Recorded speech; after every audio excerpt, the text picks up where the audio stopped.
Welcome, everybody. It is that time once again. We are minutes to hours away from today's White House press briefing on coronavirus. What are we expecting today? One of the things we are expecting today, as the feed goes live, and we should get a look in the room at how soon this may start. Oh, it's outdoors today. Oh, very interesting. One of the things we're expecting today, maybe, is the announcement of who will be on Trump's council to reopen America. Yesterday, it was reported that Jared and Ivanka were on it, although yesterday when Trump was asked about a task force, he said they're not on it. Is the council the same thing as the task force? We just don't know. We just don't know. And of course, yesterday, we had the most authoritarian of any White House press briefing that we've seen so far. I will get to that momentarily. We also are expecting sometime this week, and we don't yet know which day. Trump said it would be soon, and it would be this week, the plan for the early stages of opening the country. And of course, this is increasingly becoming a battle of who has the right to ultimately decide what happens within a state. Is it governors or is it Trump? I'll give you a hint. This thing called the Constitution tells us it's not Trump. Let's look a little bit at some clips from yesterday. Again, these are arguably the most authoritarian moments that we've ever seen from Donald Trump, claiming to have absolute authority. Take a look. What you're trying No, to not at all. Let me just tell you, very simple. I'm going to put it very simply. The President of the United States has the authority to do what the President has the authority to do, which is very powerful. The President of the United States calls the shots. If we weren't here for the states, you would have had a problem in this country like you've never seen before. Well, and if he had appointed an Ebola, a coronavirus czar like Obama had an Ebola czar, we'd be much better off. We're here to back them up, and we've more than backed them up. We did a job that nobody ever thought was possible. It's a decision for the President of the United States. Now, with that being said, we're going to work with the states because it's very important. You have local governments. They're pinpointed. It's really, you talk about, like a microchip. They're pinpointed. We have the microchip comment is lunacy. Local government that hopefully will do a good job. And if they don't do a good job, I'd step in so fast. But no, they can't do anything without the approval of the President. Now, let's think this through on a couple different levels. First of all, does a governor even have the power to force a business to open? No. No. Can the governor of Massachusetts say, someone's deli restaurant, you must open today? No, it's a private business. Can the governor say we are opening state schools? Okay, now we're talking about something. Can the president tell a governor that they must mandate restaurants open, for example? Of course not. Of course not. And this is really, it's a constitution. They can say it. Exactly. They can say it, as people in the chat are saying, but they can't force it to happen. Police aren't going to show up at your local Chinese restaurant and say, you must open scallion pancakes now or you are going to prison. Like, obviously, that would never happen. But it really comes down to the Constitution. Anything that is not specific. I sound like a small government conservative. This is normally what the small government conservatives say. If the Constitution doesn't specifically say that the federal government has X power, the federal government does not have that power. And this is a type of it's administration that is solely in the hands of the states. Many state governors already coming together and making alliances so that everybody does the same thing at the same time, because that makes sense. If New York does one thing and New Jersey does a different one, infections will just spread back and forth. It doesn't make sense. And so Trump being circumvented, some people, it's a very ugly phrase, it's very strong language, but some would say that Trump is being cucked by governors. I would never say that. This is a program where we don't use that type of language, but one could say that, like on people maybe on Twitch would say something like that. By the way, hi to everybody on Twitch. Love you guys. And thanks to I Am CompuBear for the support. But in any case, so this is delusional. We have a president who wants to be a dictator, is incredibly authoritarian, and is just wrong about the power that he claims to have, If you are watching on Twitter, Twitch, Facebook, or YouTube, which is everybody, because those are the only places we're broadcasting, today's press briefing scheduled for 5 p.m. Eastern. It is 3 minutes past the hour, and we are waiting waiting for what may be big announcements. We just don't know. Will we hear about Trump's council to reopen America? Will we hear early ideas from Trump about reopening? At this point, it really seems like we're looking at minimum at May 15th for anything. And there's a very good, actually, let me see if I can find it. This will just take me a moment because I did not have it handy. There is a very good analysis from, where is it? Oh, here it is. Okay. This is from like a big financial firm, actually. And sometimes when money's on the line, you can count on sometimes good analyses. This is a possible roadmap of what things may look like. And this is relatively detailed. And what we are looking at here, number one, what's important about this is that it has two different lines for the East and West Coast epicenters in the US versus the rest of the US, which may have different peaks. That's a really important thing to consider. This suggests in this possible roadmap that by the end of this month, we need to be testing 500,000 a day. By the end of May, we need to be testing 1 million a day. By June, there would be serology testing, which would allow you to see who has been infected and recovered.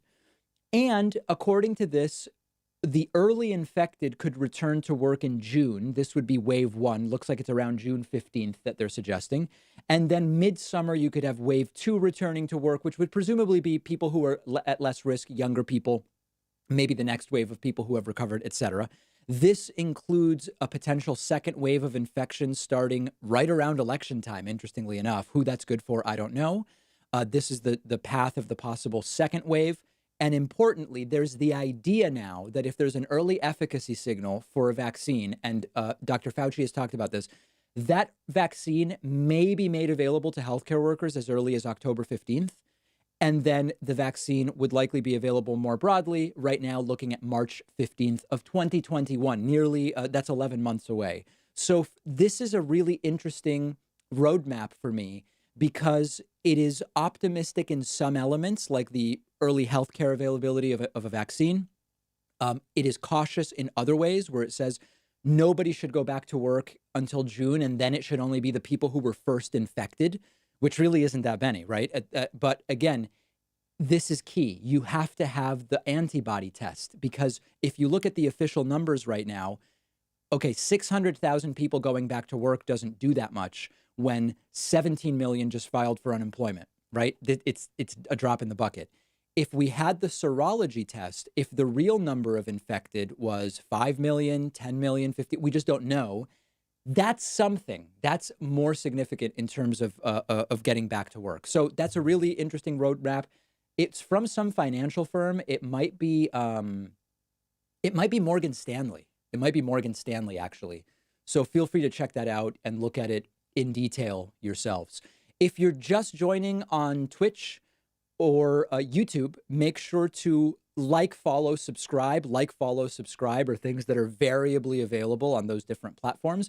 Let me look at a few of the super chats that have come in so far. Super chat is via YouTube, and your message will pop up in the bottom left there. Seth Barham says, "Hey, David, where are the states' rights conservatives after yesterday?" Absolutely, Seth. I made that point. Didn't see your super chat until now. Donna Williams says, "Trump is so awful in public. Imagine what he's like behind closed doors." Horrifying. I appreciate your channel, David. Daniel Rivera says, "Thanks for helping us sound smarter to our friends." Thanks. My pleasure, Daniel. Mr. Vilbu and Amber Morris have grabbed YouTube subscriptions. James Brett sends a super chat. Joe Krockenberg says, "How far away are we from stimulus package 4? We don't know yet. Trump mentioned that to Mnuchin yesterday, but we don't know." Mary Allen says, "At what point can he be hospitalized for 72-hour psychiatric evaluation?" Assuming you're talking about Trump, I wouldn't hold my breath. If it hasn't happened already, I don't know that it's going to. Rob Koppel says, "Everybody pray with me for a huge gust of wind that messes up Trump's hair." Zach Bushman says, "To what extent do you think anti-Biden rhetoric from the populist left is coming from Trumpists and or Russians, especially on Reddit? Many appear to be." It's non-zero, but I don't know. I don't want to get into this stuff where I say Anyone criticizing Biden on Reddit is really a Russian troll because obviously that's not true. I don't know. I don't know what percentage it is. I really don't. We have a hype train happening on Twitch, which is always very exciting. We've missed the hype trains in recent streams, but there is certainly one happening today. The Purple Party of Canada says the anti-Dem left needs to approach anti-Trump right and form two new parties. Both sides are afraid to start a new party. Start one for each. Balance. Listen, unless we have some other kind of electoral system or a proportional representation system, the risk to doing that is significant. And that's part of why you don't see larger efforts to do it. I actually did an interview on today's broadcast show with the great A.C. Grayling. And we talk about exactly that issue. I hope that you'll check it out. Nick Carter says, big fan of the show. Keep up the great work. Wishing health and wellness to everyone during these times, especially those with mental health issues. Absolutely. Unknown Prodigy says, do your friends call you Dave or David? High school friends tend to call me Dave. Everyone I met from college on or pre-middle school tends to call me David. KWB says, thoughts on more than two major parties? I can see many benefits. Ultimately, I think it makes it easier for people like Trump to get elected. Again, I've got a lot of clips about that on my YouTube channel, and there is some truth to that. Nasty Questions says, how late will this press briefing begin? I wish I could just fast forward to the nasty questions. Thanks, Deepak, for streaming every day. Veronica Kolinska says, Trump saying a lot should be on the bingo sheet. Yeah, I'm going to go back to bingo tomorrow. I want to update the bingo card, and I'm going to go back to it tomorrow. So something very, very exciting to look forward to. Lee Verrett, says, do you think Trump will do something to suspend the general election? He really can't. It's up to the states. Legal Eagle has a good video explaining what would or could happen. I haven't seen it. I assume the focus is we really have 50 individual elections in this country. It's ultimately up to the states. Ryan Nowicki says leaded gas was used in 40 years that account for most of our representatives' upbringing. How impactful would you guess this has been in politics? You know, you'd really have to talk to an epidemiologist about that. I don't know, but it is an interesting question. Michelle Weisblot Dane says, could not have gotten through this without you. Keep it up. Thank you, Michelle. So appreciate your support. Ollie says, stay-at-home order for Fauci will be house arrest. Jamal Swift, hey, homie, tightening bootstraps a bit, so we'll pause Patreon for a bit, but we'll give here to continue to support. Appreciate your work. I understand, Jamal. I understand what's going on. And so, unfortunately, what in late March and early April was a 35% decline in YouTube revenue has escalated to about 45%. And it's just tough out there. And, you know, advertisers are buying fewer ads on YouTube. That brings down how much we make. So everybody's struggling. And as I said, we lost about 389, not about. We had 389 members cancel in March, paid members. That's a lot for us. And over 100 already in April, and we're halfway through April. And so if you are not down to your last dollar and you appreciate the streams and you want to support us a little bit, consider sending a pledge at patreon.com/David Pakman Show. We have 1,783 patrons right now. This is really easy. It's quick. It takes a second. We've got a very modest goal of 25 patrons today. The website is patreon.com/David Pakman Show. And in fact, I think we already have a couple of patrons who I want to thank. I'll thank everybody. John Spencer is patron number 1 today. And David Lanier is patron number 2. So I appreciate that. And Jamal, I feel for you. And listen, we are not food, rent, a vehicle, mortgage, the electrical bill. We are not that. So I don't want anybody's, gas money or whatever. But for the folks that are able to support us, even at $1 a month, and you can pick your level of support on Patreon, it's so appreciated because we are down now close to 500 paid subscribers as a result of what's going on. And we're not special in any way, right? Everybody's challenged by what is going on. Let me say thanks to Krugzor for subscribing with Twitch Prime. Also want to say thanks to Billiam598 for subscribing with Twitch Prime. Very, very much appreciated. Sean King says, David, I want pancakes. I made pancakes over the weekend. I've been cooking a lot. Made a beautiful, beautiful set of blueberry pancakes. And I see people asking about my garden. It is getting going. I built some garden beds over the weekend. You can follow the adventure on my Instagram, david.pacman. And I'm about to plant. I called for a topsoil delivery today.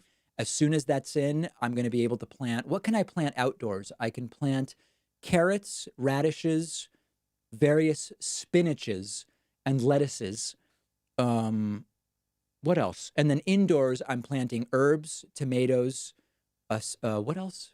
And some spicy thin peppers. And then around Mother's Day, we move those outside. It's a beautiful thing. It's all happening. And it's all very, very alpha behavior, as all of you can imagine. Pictures and video of all of this are on my Instagram feed. Thomas Powell says USA Today stream was live fact-checking last night. Good for them. Good for them. I've been saying that they must do it, and I've been saying it for a while. Klaus Grabler says, if Trump could do anything to impress you, what would it be? Resign. Admit that he's in over his head and resign. Jay Mora says, is a bingo t-shirt possible? Love your work, DP. That's an interesting idea. We could take the bingo board, the Trump bingo board, and make it a t-shirt. That would be very easy and quick to put together. That actually is an interesting idea that I'm going to look into very, very strongly. Let me say thank you to Joy Calfee, who is patron number 3 today. Francie Pants Gonzalez is new patron number 4 today. I want to thank BickBot for doubling their pledge from 10 to 20 bucks a month. I'm going to count it as new patron number 5. Jeremy Cruz is new patron number 6 today. And Kellen Smith is new patron number 7. Thank you very much. I really appreciate that support. I had a couple other videos, though, that I did want to play for you. Let me see here. Okay. This was another great moment from yesterday. Trump played a propaganda video yesterday where he bragged about everything he did before we had our first case. And then he bragged about everything we did in March. And it's like, well, what did you do from January 21 until March? And the answer is a lot of golf. Paula Reed from CBS beautifully crushing Trump here and pointing out, what happened to February? You skipped February in the video.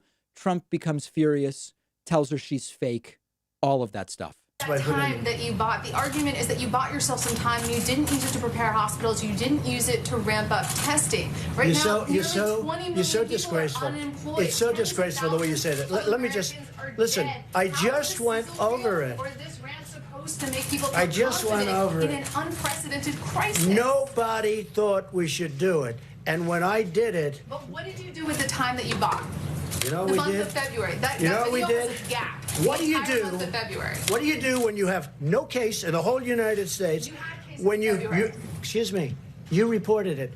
0 cases, 0 deaths on January 17th. Now, Trump talking about the 17th is very deceptive because on the 20th we got our first case.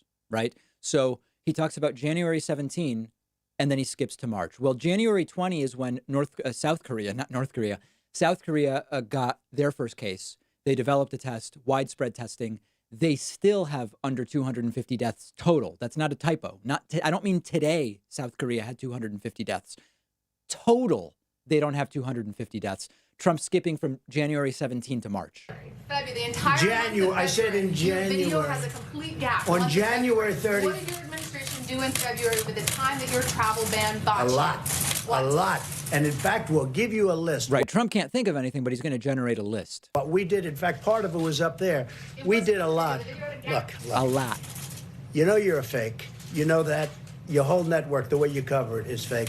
And most of you, and not all of you, but the people are wise to you. That's why you have a lower approval rating than you've ever had before. Right. It's their approval rating that's at issue here. So another completely dystopian moment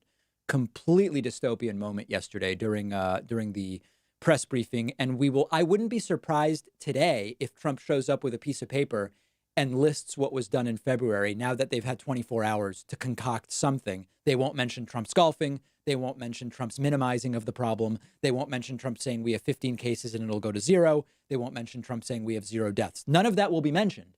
But I wouldn't be surprised to see Trump come out today with a list of stuff to mention. Okay, let me say a few other thank yous. Frank Germond is new patron number 8 today. Graham Coleman is new patron number 9.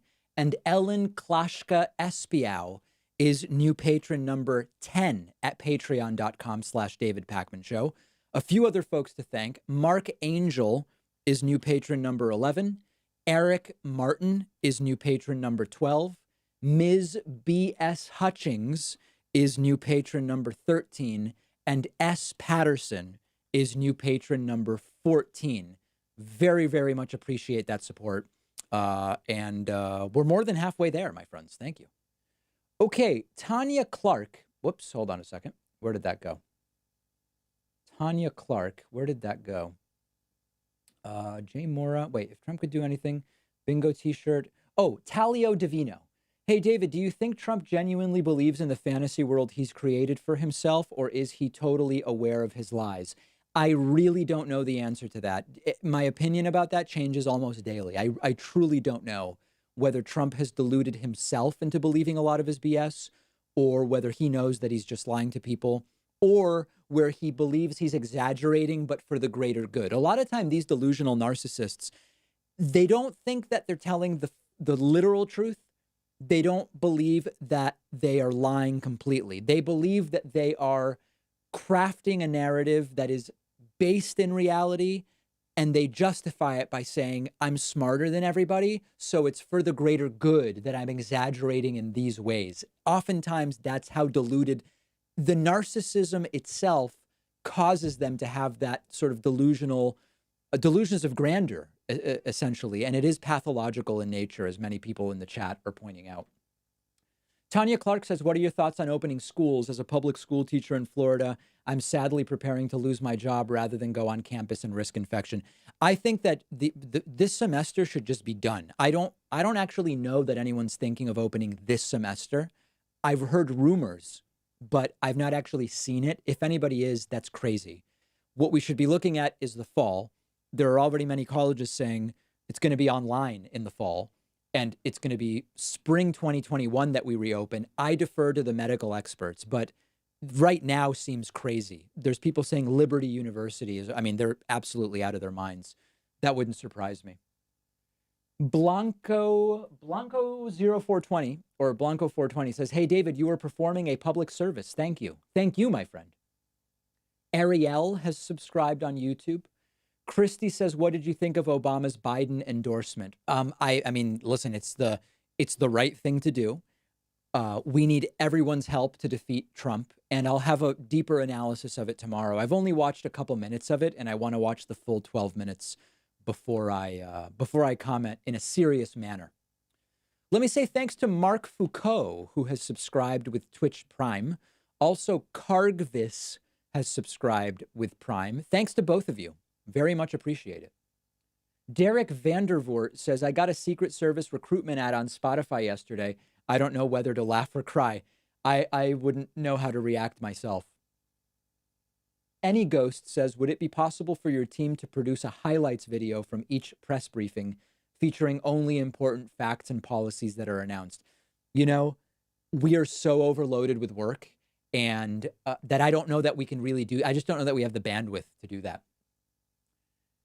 Jamais jeune, which I think means never young in French. Will I get the full show with the $2 join? Stay safe. No. So if you want to get the full commercial-free show on Patreon, that's at the $10 a month level. But you can always get a membership on my website, and every membership has the full show. So if the full show is your big thing, the cheapest way to get it is on the website. Okay, Ike Lewis says, is Trump trying to gauge support for a dictatorship? I don't know that he's consciously doing it. Jennifer Higgins says, does Trump have the ability to withhold stimulus monies from states that do not comply with his demands to return to life as normal? He may be able to do that.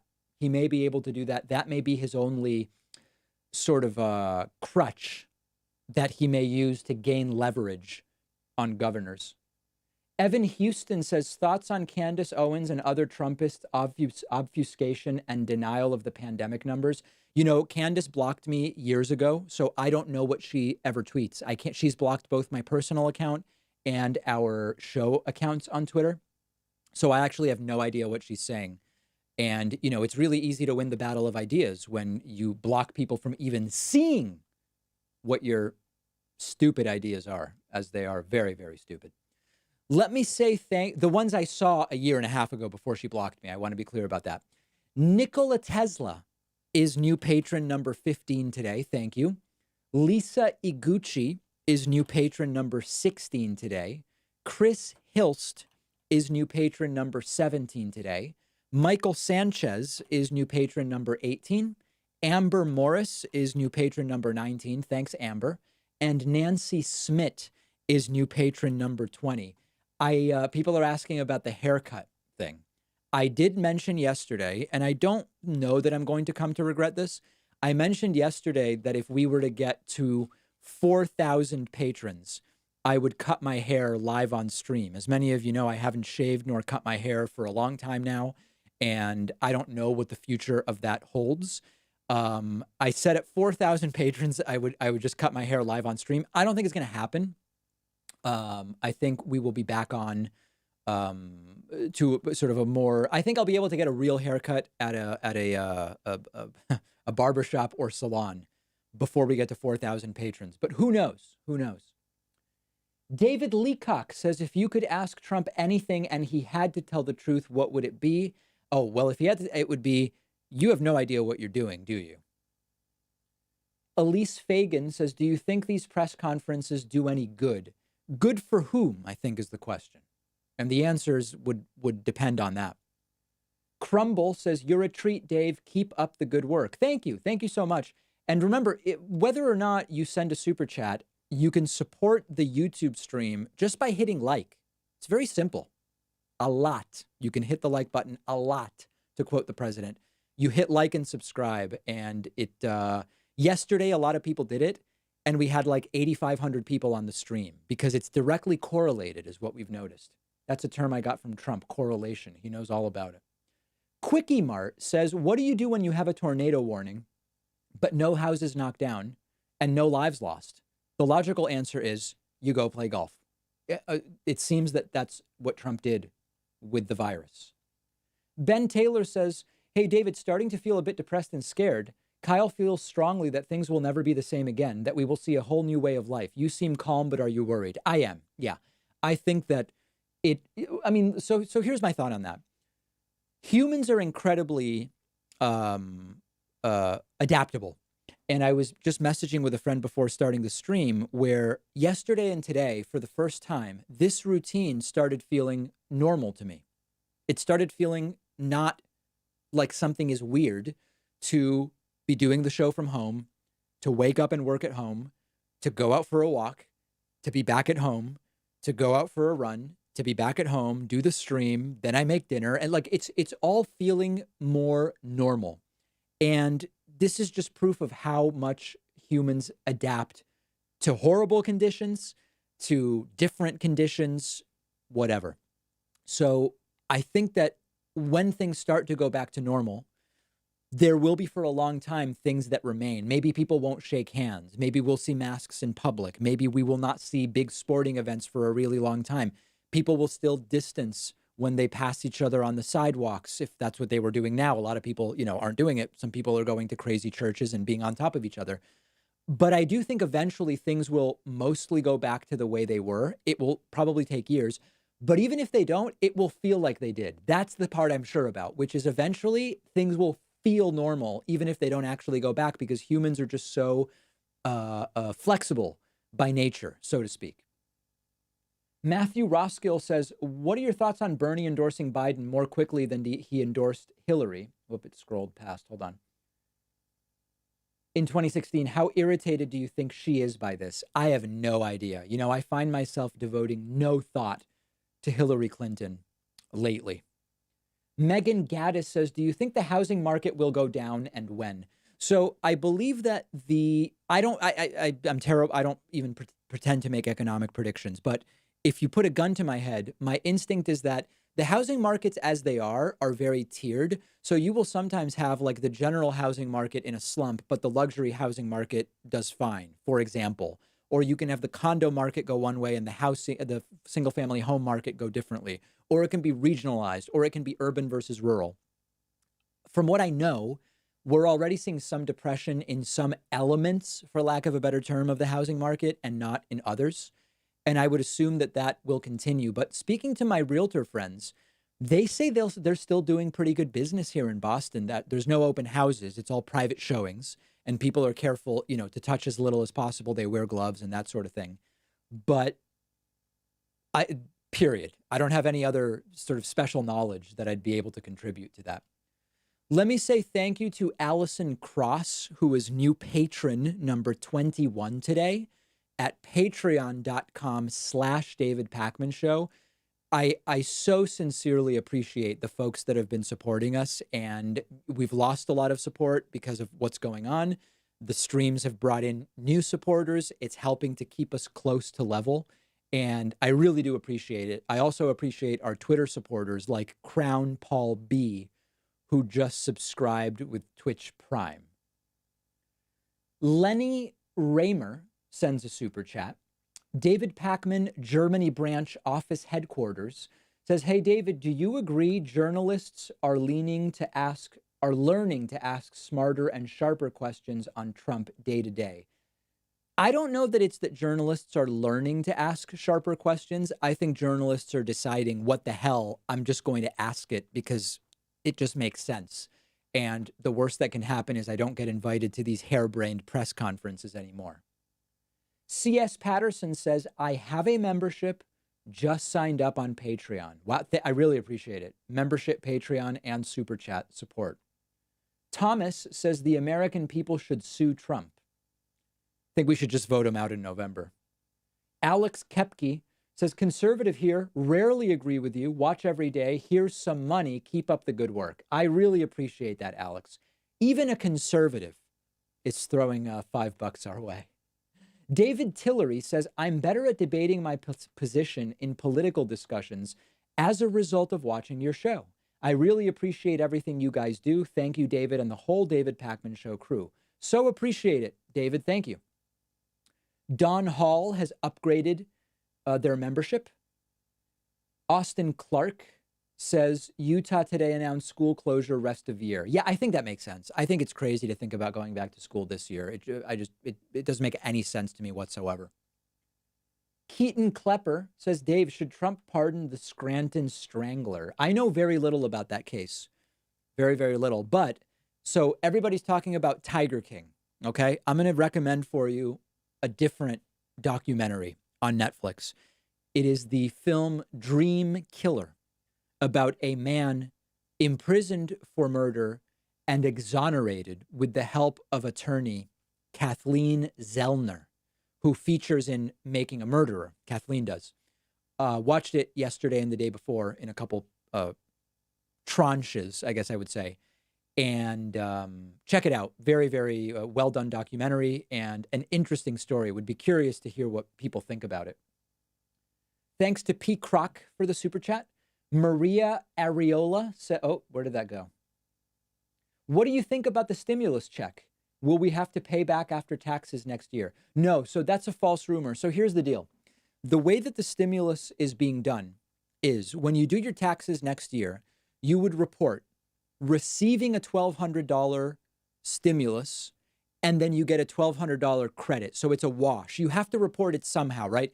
If you make $50K, but you got a $1,200 stimulus check, that $1,200 has to show up somewhere. So it shows up as a government stimulus check, but then you get a dollar for dollar $1,200 credit, so it washes. You made $50K, you got $1,200, you got a $1,200 credit, so your taxable remains at $50K minus, of course, your standard deduction or whatever else. So no, my understanding is that that was literal fake news that was spreading.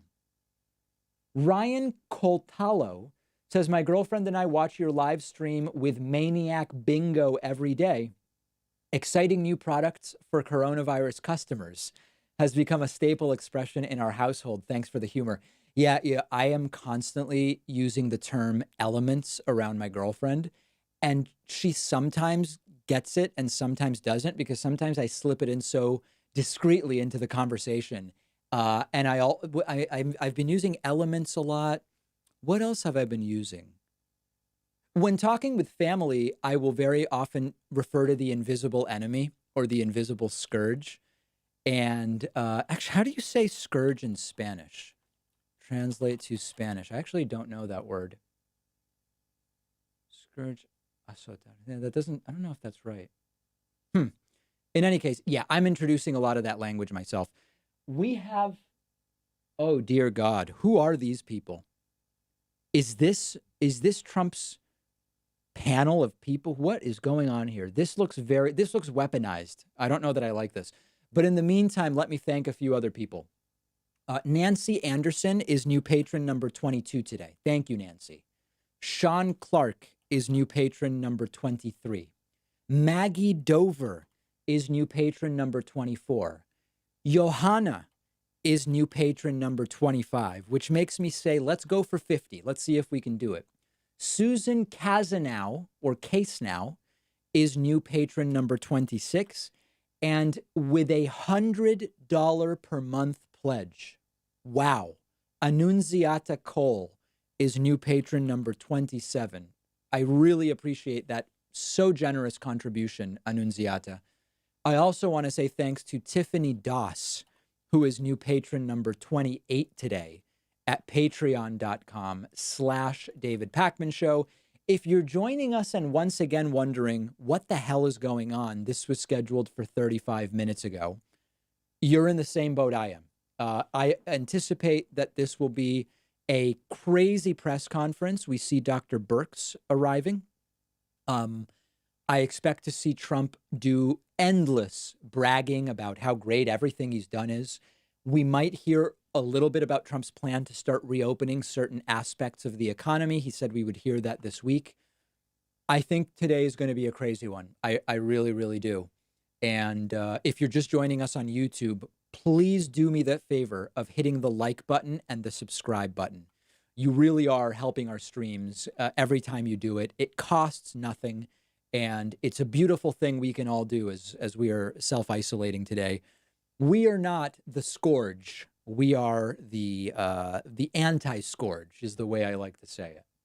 Michael Blanco says there are many anti-vax Trump supporters. Do you think if a vaccine is eventually developed, Trump will sow uncertainty around it to appeal to them? No, that's the funny thing. When the rubber meets the road, Trump, wow, Dr. Birx right up front there. Donald Trump sort of played nice, coddled the anti-vax movement a little bit during the campaign. But now that we're talking about a vaccine, you don't hear a word from Trump. You don't hear an anti-vax word from Donald Trump anymore. I think Trump won't.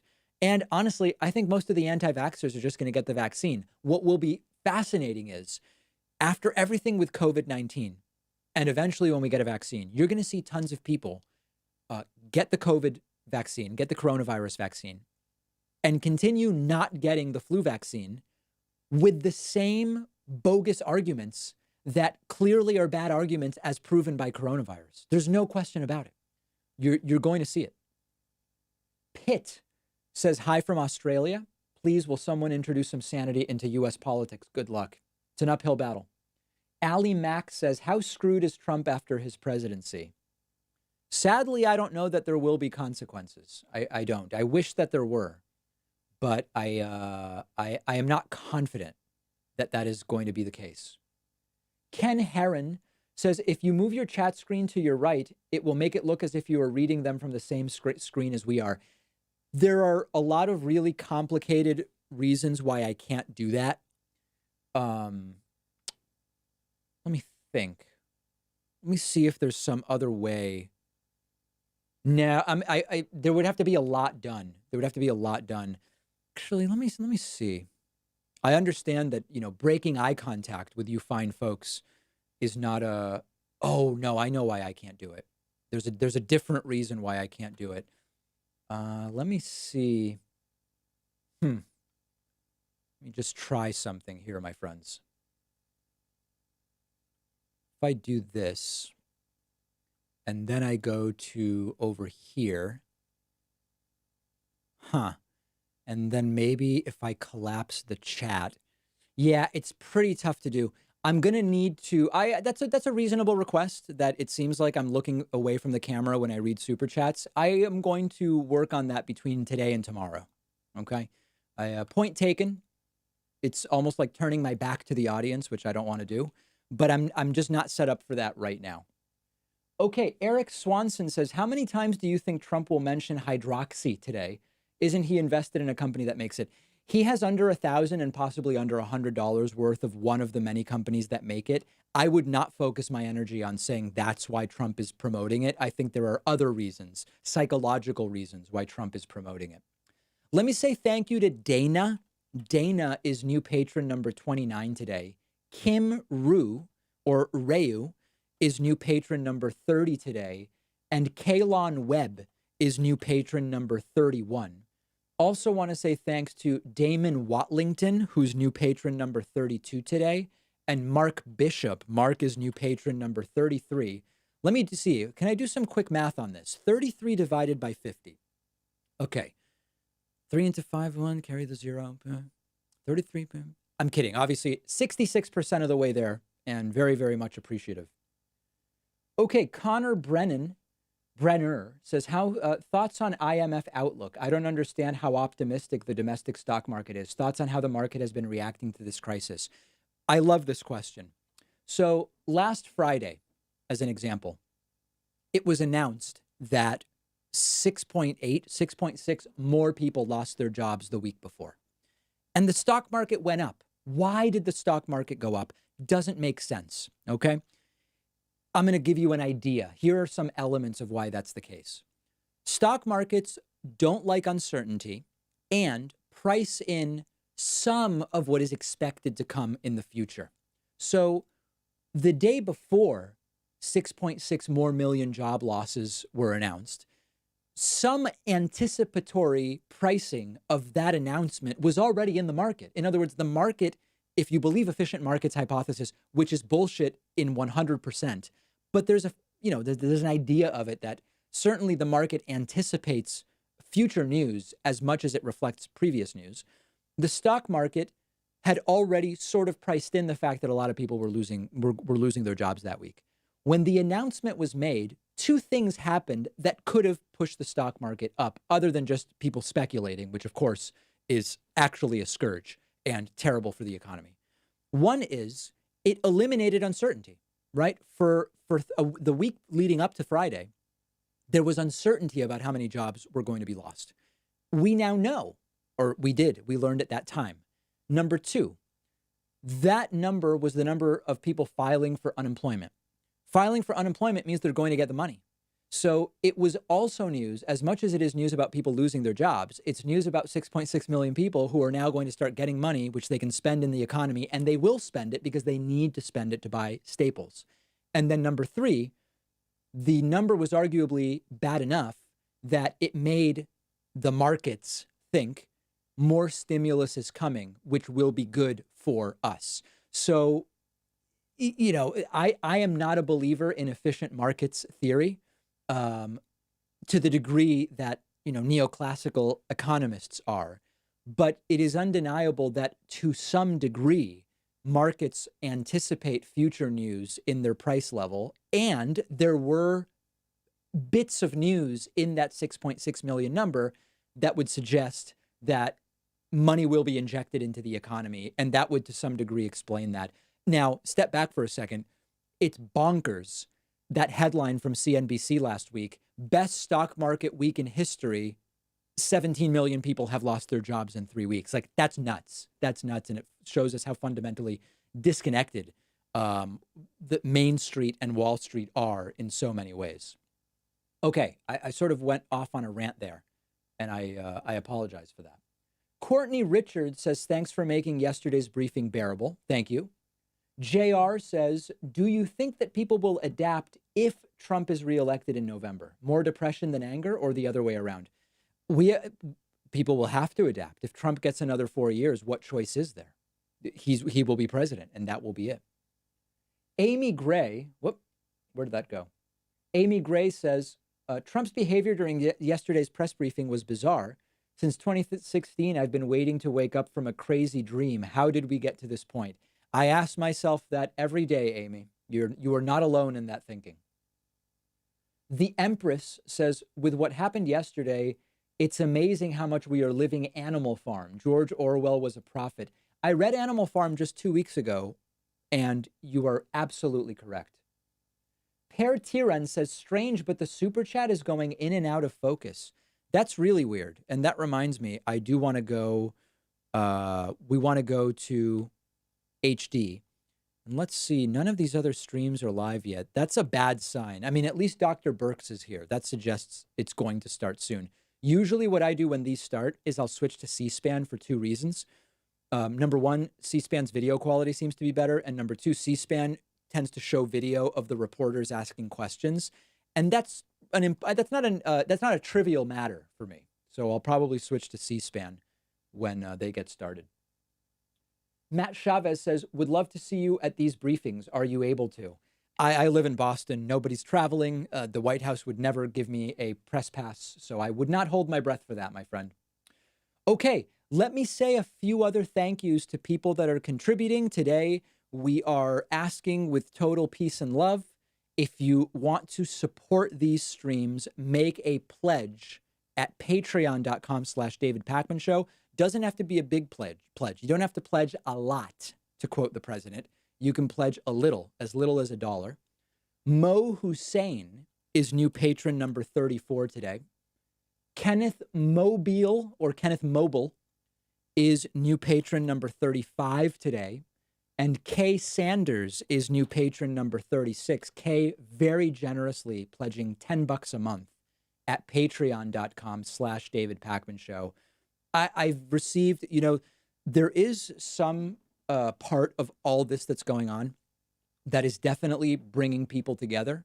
And I've received so many nice emails from people who, mostly on the left, but some even on the right, who have said, it's just great to check in every day for the most part. I'm taking weekends off and just watch the stream. We're all kind of in this thing together. We're all dealing with Trump's insanity together. We're all just trying to get through this thing together, and have received a lot of really, really nice messages, and I really appreciate that. Let me say some Twitch thank yous. Puddin has subscribed with Prime, and he went to Jared23 has subscribed with Prime. That's a reference to the Jared Jewelers commercials, right? I haven't seen one of those in a while. Adrian Benningfield says, Sean Tidro says, thank you for all of your hard work. You have truly helped me view politics in a more sober way. You have really helped me view of ways we can truly win on the left. Thank you. I appreciate that. Adrian Benningfield says Trump equals scourge in Spanish and other languages. Right. Scourge translated to Spanish is Trump. Keaton Klepper says, would you endorse my run for high school class president? I'd need to know your platform. First. If it's bagels at the school store every day, then you can count on it. GC says, keep up the good work. Arbuckle says, scourge sería azote en español. Saludos. Okay. Love it. A word I really love in Spanish is the word trifulco, which I used to think translated as melee, but I think actually translates as brawl. And for whatever reason, I find that word absolutely hilarious. I find melee in English to be a really funny word. Trifulca. You're absolutely right. Trifulca in Spanish. I just find it to be such a funny word. I don't know why. And my dad told me a story the other day about such a trifulca that broke out in front of his high school when he was in high school. My dad's not currently in high school, obviously. Randy Davis says, keep it up. Annunziata Cole says, glad to see that Trump is starting to follow social distancing during his nightly campaign rally. I watch every night with you. Thank you. Thank you, Annunziata. Doomlore says, you may be able to just laterally invert the video. I appreciate the stream. Check out New Zealand response to Corona if you get a chance. New Zealand's response, from what I've read, is very good. Very, very good. Okay, let me say a few other thank yous here. Timothy Stanley has made a pledge at patreon.com/David Pakman Show. Now, this is a name, I know that this is a Northern European name, and it's spelled Jens, like if it was Jen plural, but I know it's not pronounced Jens. Is it pronounced Jans? Jans Schaefer? Is that how Jens? We have a shockingly high number of people with that name from some of the Northern European countries, and I might as well learn to pronounce it at this point. Jans. Jans. Jens? No, it's not. Jans. I'm saying it like, yawn, Y-A-W-N. Just spelling it with a Y doesn't actually tell me how to pronounce it. Yens, like the currency. That doesn't sound right. The one with Jens. Jens is actually how you pronounce it? All right, listen, I appreciate the support from Jens or Jans or however you pronounce it, and I mean no disrespect if I'm pronouncing it the wrong way. Okay, Sharon Mickey has grabbed a YouTube membership. Thanks, Sharon. Where'd that go? Seth Barham says, many are complaining about the IHME model being wrong. Is it due to the mitigation efforts, or is there evidence to suggest it was bungled? Let's pull it up. So here's the IHME model. Let's see if it was updated today. It was not. So for a while, I've been wondering about some parts of this model. This is the model that projected the total number of deaths as well as the deaths per day. The projection was that the U.S. would peak at about 2,600 deaths per day at its biggest projection. That was revised downward. And as you can see here, we've seen sort of a leveling off of the deaths going all the way back to April 7th. The thing that makes me doubt the model is actually the Massachusetts numbers, and I'm going to explain to you why. Here in Massachusetts, it is projecting 8,200 deaths. Now, so far in Massachusetts, we have, let me just refresh this, we have 957 deaths. And very often the model will say, today you're expected to have 126, so on and so forth. Typically, we've been below it, as you can see. The curve was starting here, and it was going to go all the way across. And as you can see, we've kind of cut across that curve quite a bit. Now, maybe it will end up being right. I mean, today in Massachusetts, we had 113 deaths. I think this is the worst day we've ever had in Massachusetts. But, I mean, listen, maybe we're going to have 8,200 deaths here.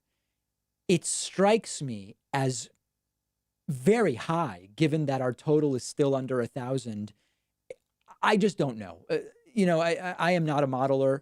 I don't know what's going on in any state acutely the way I know what's going on in Massachusetts. When I saw 8,200 deaths, it seems high to me. But when it comes to the national numbers, it's not been terrible. I mean, there have been some downward adjustments. It's not been terrible. We'll see. Again, this was last updated on April 13. We'll see what it looks like. Maybe tomorrow it's going to be updated. I don't know. Let me say thanks to Chaldo Skills for subscribing over on Twitch. Very much appreciate that. I want to say thank you to Emily Nolfo, MD. Thank you, Doctor. Very much appreciate your support on Patreon. You are patron number 39 today.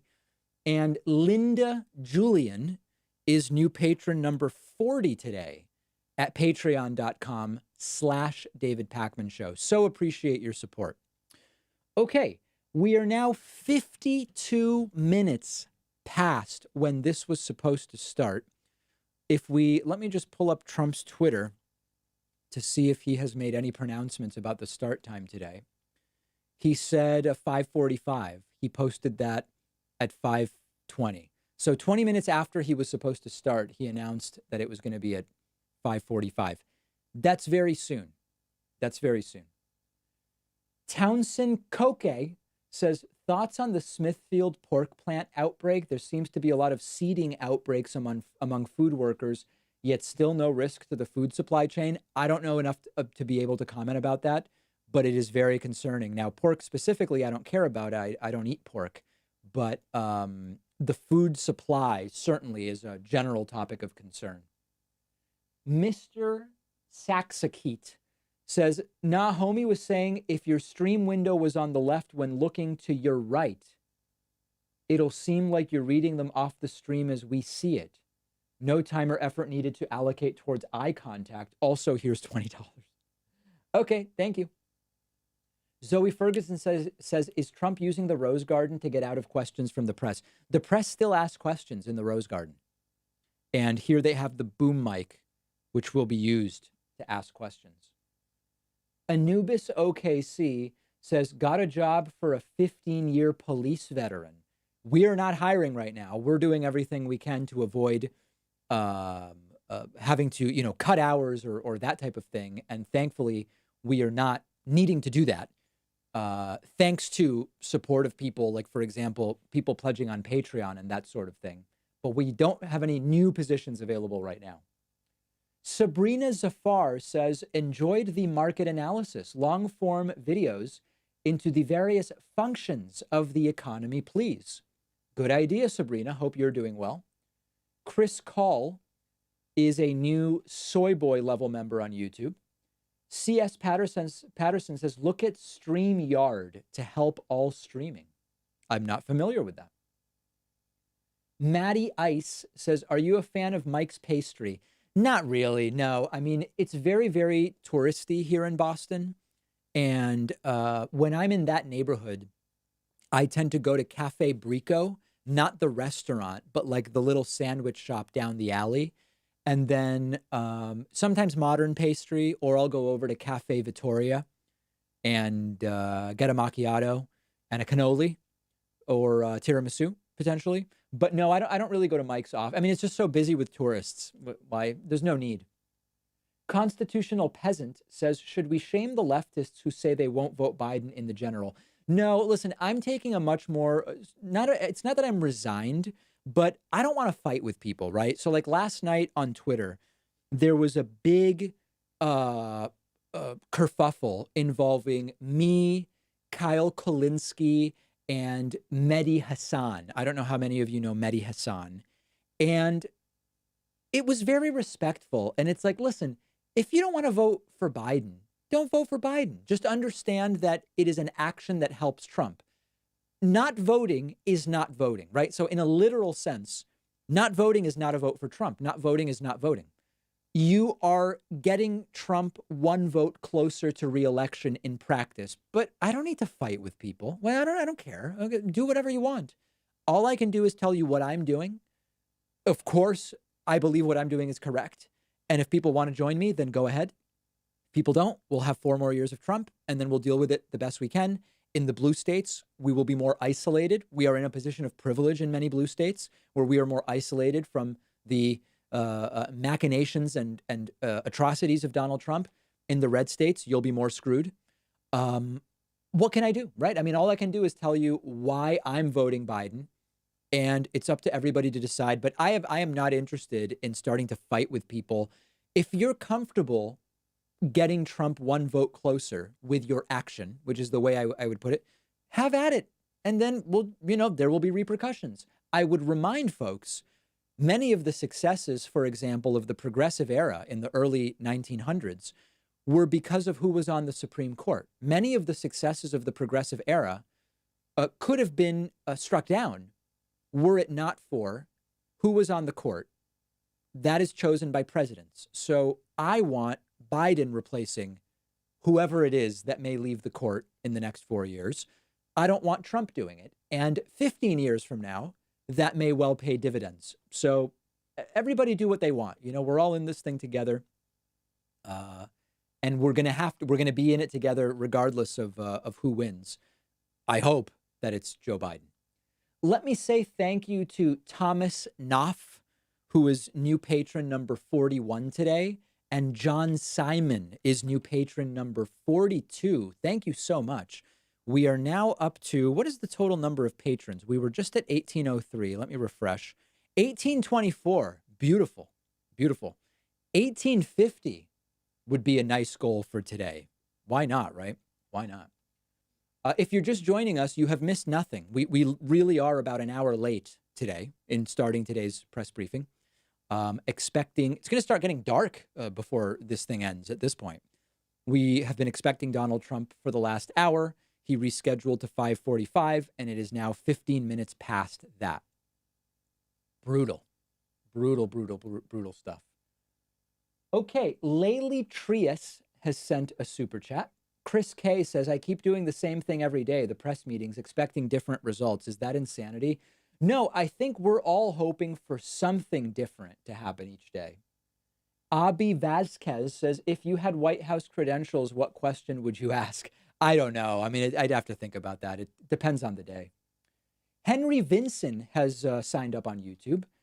Sage Fagbahun. Oh, hold on. Fabahone. There we go.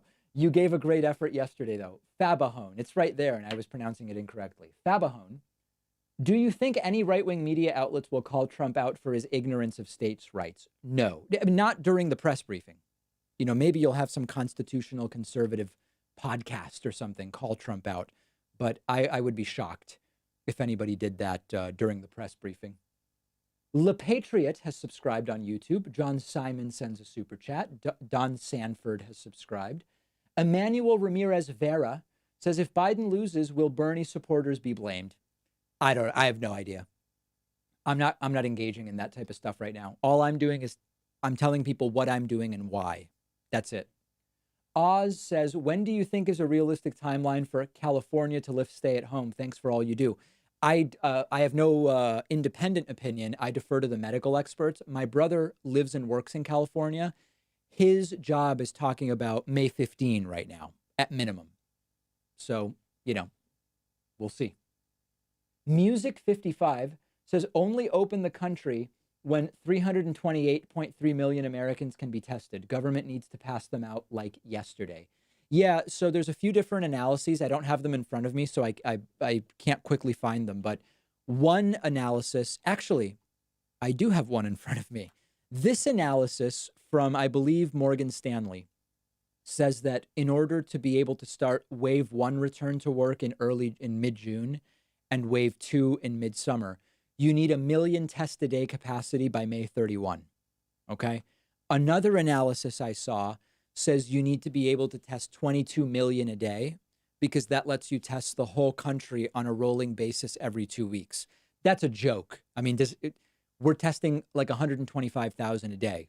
To go to 22 million, we might as well start testing Martian bacteria if it exists or something like that. It's laughable.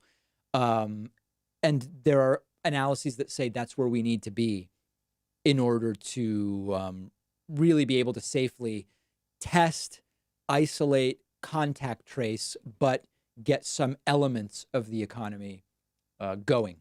And that may well be. We otherwise are likely to see at least a second wave, if not a third wave. Sam here says Trump is waiting for the Sudafed to kick in. David Pachman, Germany branch office headquarters, says Jens is an older German name. Say like gents. Okay, so it's Jens. Jens is Jens. Thank you. Brian Holiday says, I used to think Trump was in on the joke of him being president, but yesterday makes me think he believes everything that comes out of his mouth. Yeah, Trump was an authoritarian nightmare yesterday. Truly an authoritarian nightmare. Ugly. I mean, really, really ugly stuff yesterday. Now, I have people saying it's not pronounced Jens, that it's pronounced Jens. It seems people can't agree how the name is pronounced. Jens in Danish is just like Jens. It's Jens with a Y. All right, well, people don't seem to agree. Kane Vinson says, have past presidents been this bad with briefing punctuality? I don't actually know the answer to that. I was not live streaming during the Obama administration much, so I don't remember. Jim Hoffbrinker, where'd that go? Jim Hoffbrinker says, why have you never donated to a political campaign? I mean, I don't believe my donations would make a difference, and I think I do far more by having a show. I think my net influence is much bigger, and it's always felt like my effect is disproportionately higher through my show than by sending a little bit of money. Also, quite frankly, I think there's some element where, you never know where candidacies are going to go.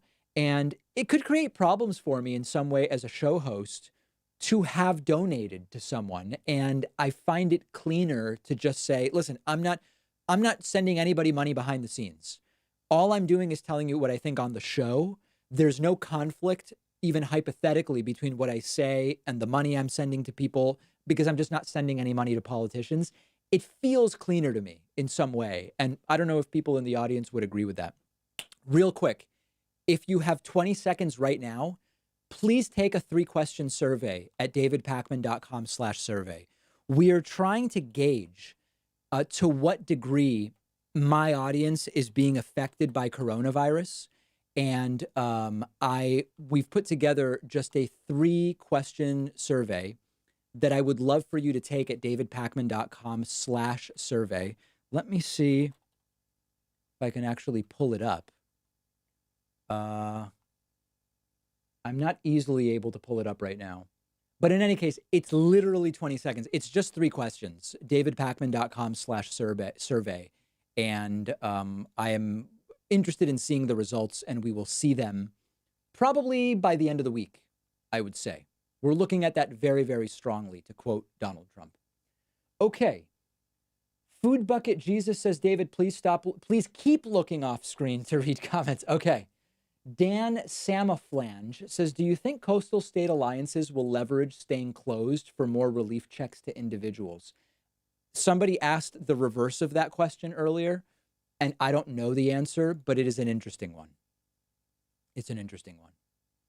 Thomas W. says, why would Biden install a progressive judge? He put in Scalia, and his treatment of Anita Hill was abysmal. Well, he didn't select Scalia, and as many of you know, it is very difficult to block a Supreme Court justice. Many Republicans take heat from their constituents for having voted to approve justices selected by Democrats. And Joe Biden would select someone who is way, way better than Trump. Again, this isn't about would we rather who Bernie would select or who Biden would select, because Bernie's not going to be president. It will either be Trump or Biden selecting the next Supreme Court justice. And I want it to be Joe Biden over Donald Trump. It's that simple. It's not, there's no need to twist oneself into a pretzel to come up with any of this stuff. Okay. Let's see here. What else did I want to get to? Ross Pagarian says, imagine working for a debt collection agency, having to call people for collections when 16 million just went on unemployment. The White House should put out guidance to stop these. Agree 100%. Joe Romero says, translation, if you have to choose between 2 candidates who've been accused of sexual assault, choose the one with better policies. Okay, there's another perspective on that.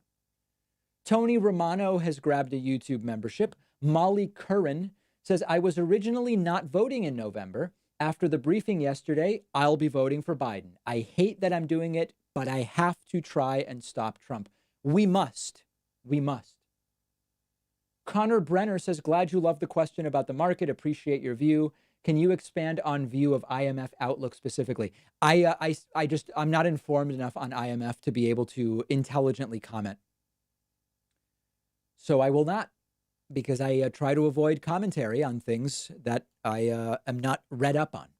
Let me say thank you to Bear Walker. Bear Walker is new patron number 43 today.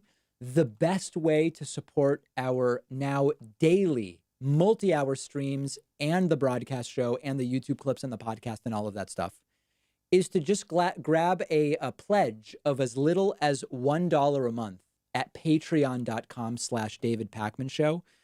As of right now, 1,824 generous and beautiful people have done that. And I invite you to get us to 50 patrons today. Patreon.com/David Pakman Show directly supports these streams. I don't call them perfect streams, and I don't call them beautiful streams. I don't do either. I've never pretended that that's the case. But they are streams for sure. That I know.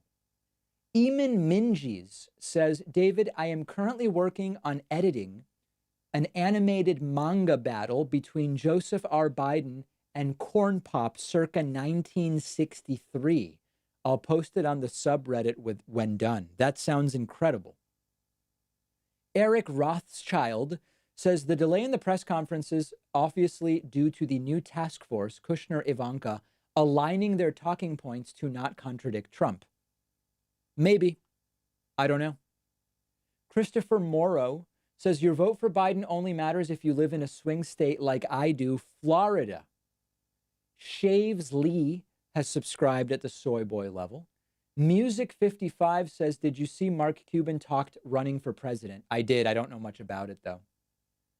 Nick Morocco says, what do you think of Kyle Kulinski's take on just not voting and telling his audience to do the same? I'm against it. Listen, last night I was involved in a Twitter fiasco with Kyle and Mehdi Hassan. Today, NFL football player Justin Jackson got in on the action.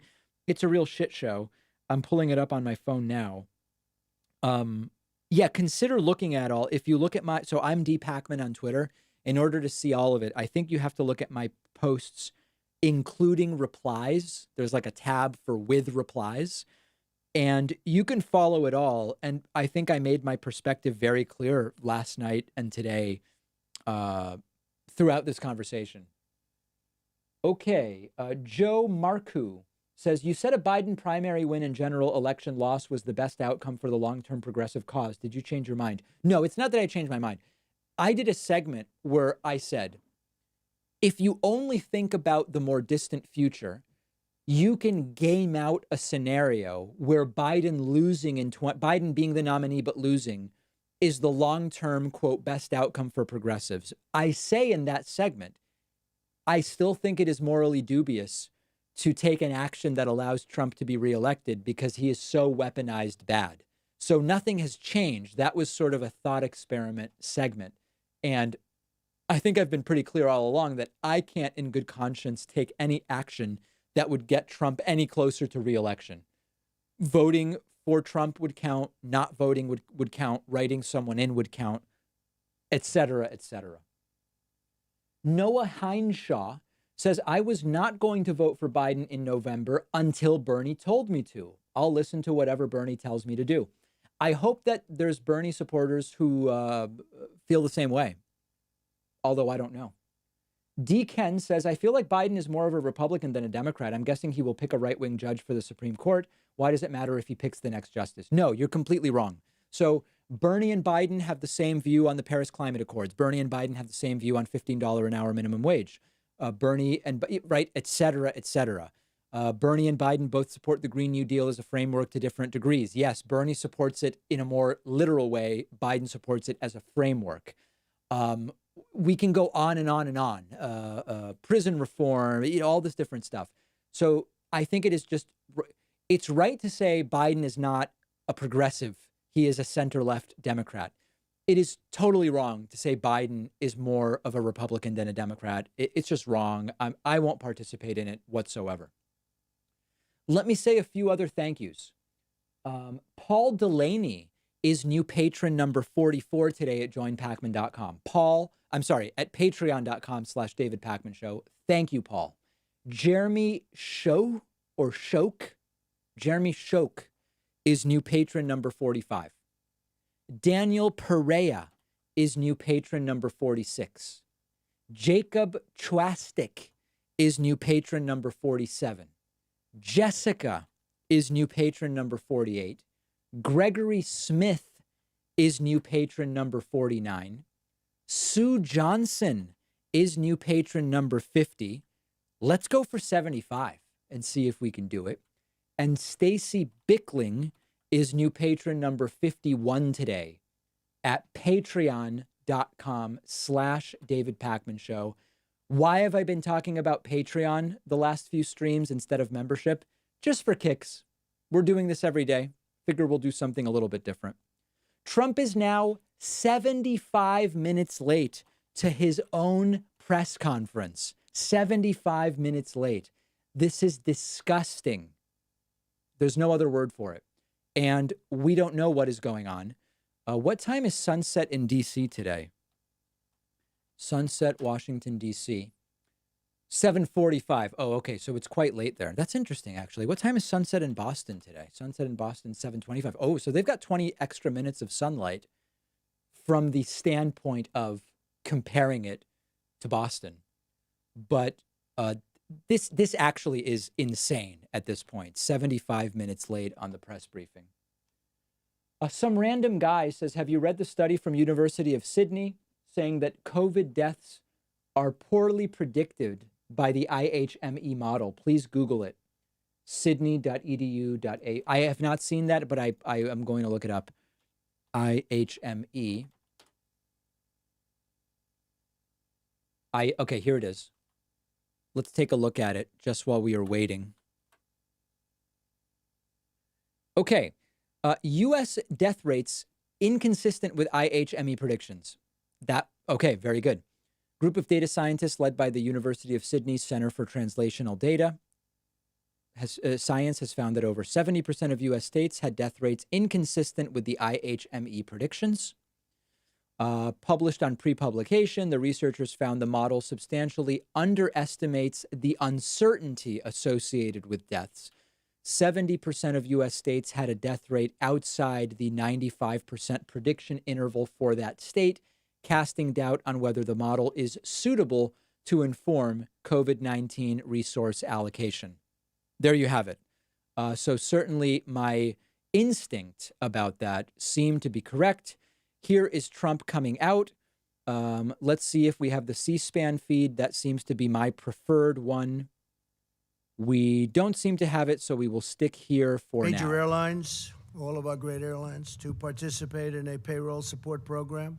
This agreement will fully support airline industry workers, preserve the vital role airlines play in our economy, and protect taxpayers. Our airlines are now in good shape, and they will get over a very tough period of time that was not caused by them.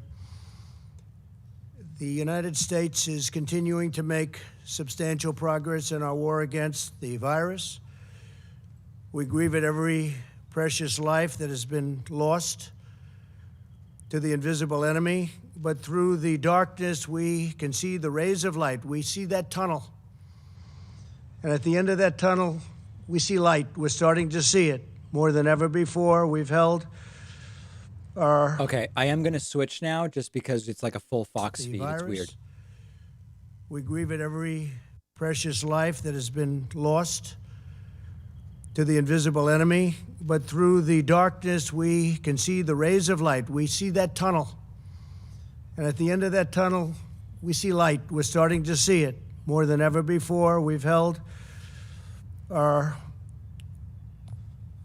rate, the numbers, everything we've done. We've been very, very strong on it and very powerful on it. You look at what's happening in other countries, Spain, Italy, United Kingdom. We're working with them. We're trying to help them, especially with ventilators. They've been calling a lot. They need ventilators so badly.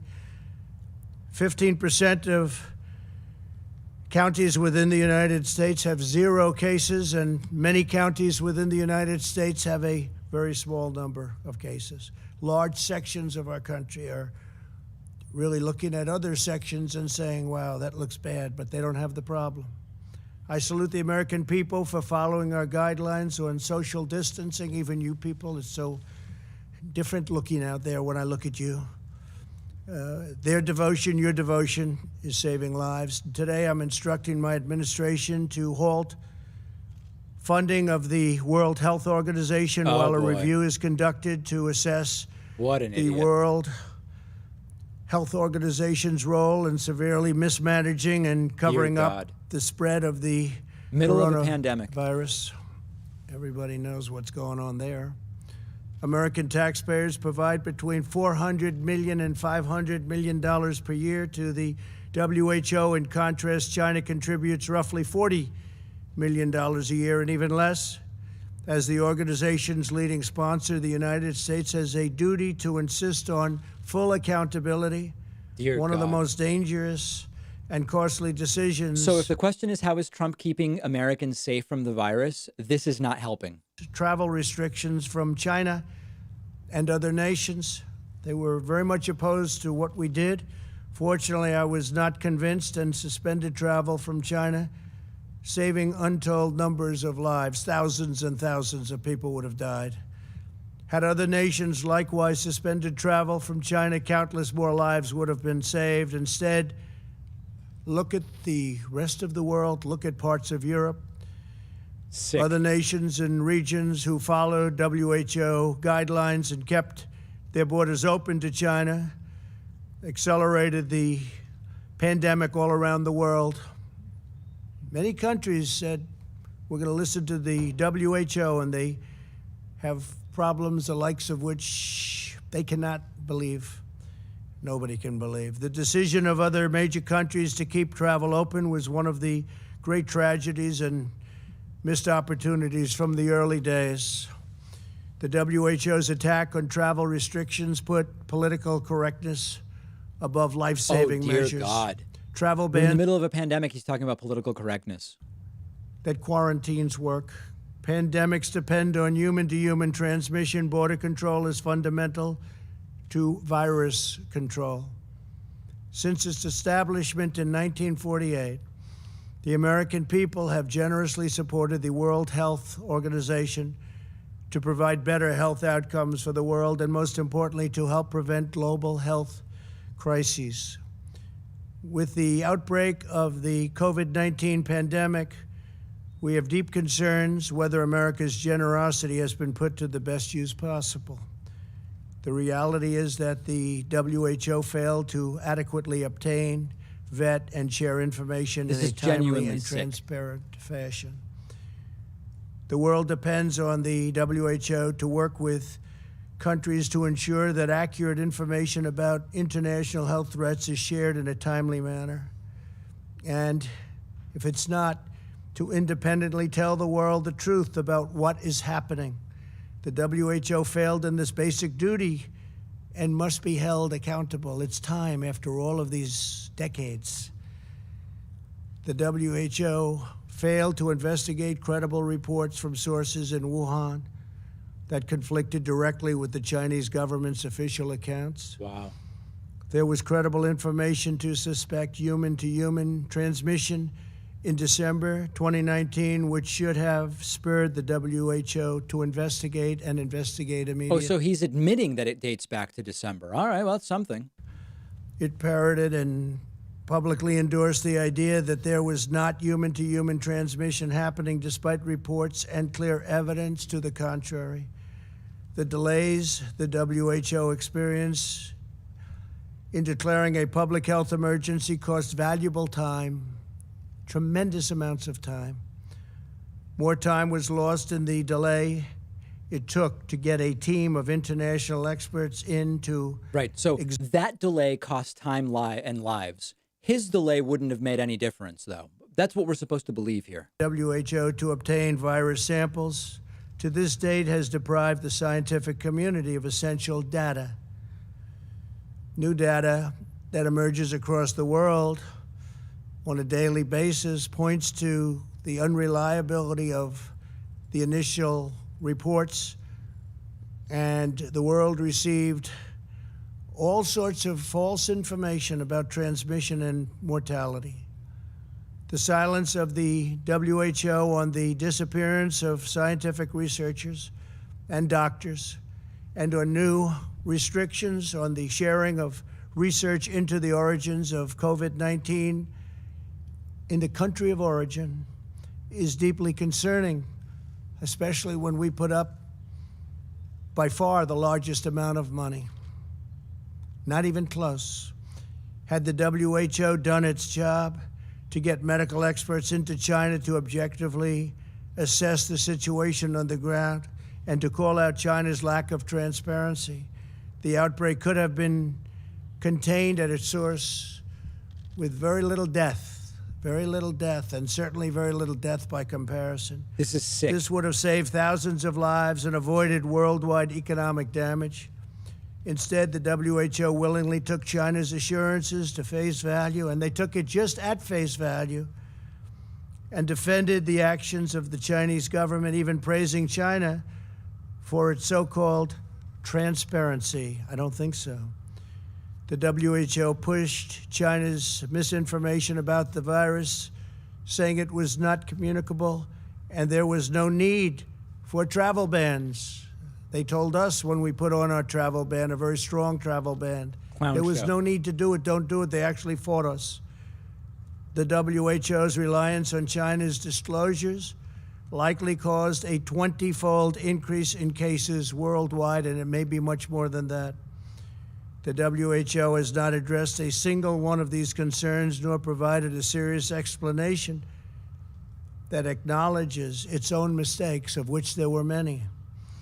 America and the world have chosen to rely on the WHO for action. So I think we get it. It's an anti-WHO rant. So yesterday's press briefing was playing a propaganda video attacking most of the journalists in the room as fake, but not all, and denying all responsibility while claiming he has absolute authority in a dictatorial fashion. Today, it's about attacking the WHO. Note that none of this stuff helps get beyond this. None of this saves lives. None of this helps anybody. It's weaponized delusions of grandeur and narcissism. World.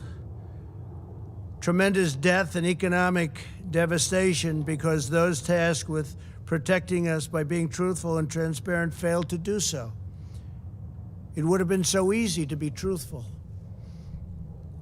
And so much death has been caused by their mistakes. We will continue to engage with the WHO to see if it can make meaningful reforms. For the time being, we will redirect global health and directly work with others. All of the aid that we send will be discussed at very, very powerful letters and with very powerful and influential groups and smart groups, medically, politically, and every other way.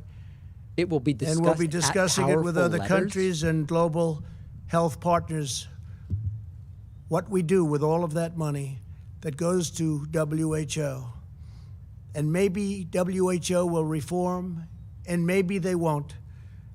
But we'll be able to see, as you know, in other countries hit hard by the virus, hospitals have been tragically forced to ration medical care and the use of ventilators. But due to our early and aggressive action, the skill of our healthcare workers, and the resilience of our healthcare system, no hospital in America has been forced to deny any patient access to a ventilator, with all of the talk you've heard, where some states wanted 40,000 ventilators. I said, that doesn't work, 40,000. And they ended up with 7,000 or 8,000. And they had no problem.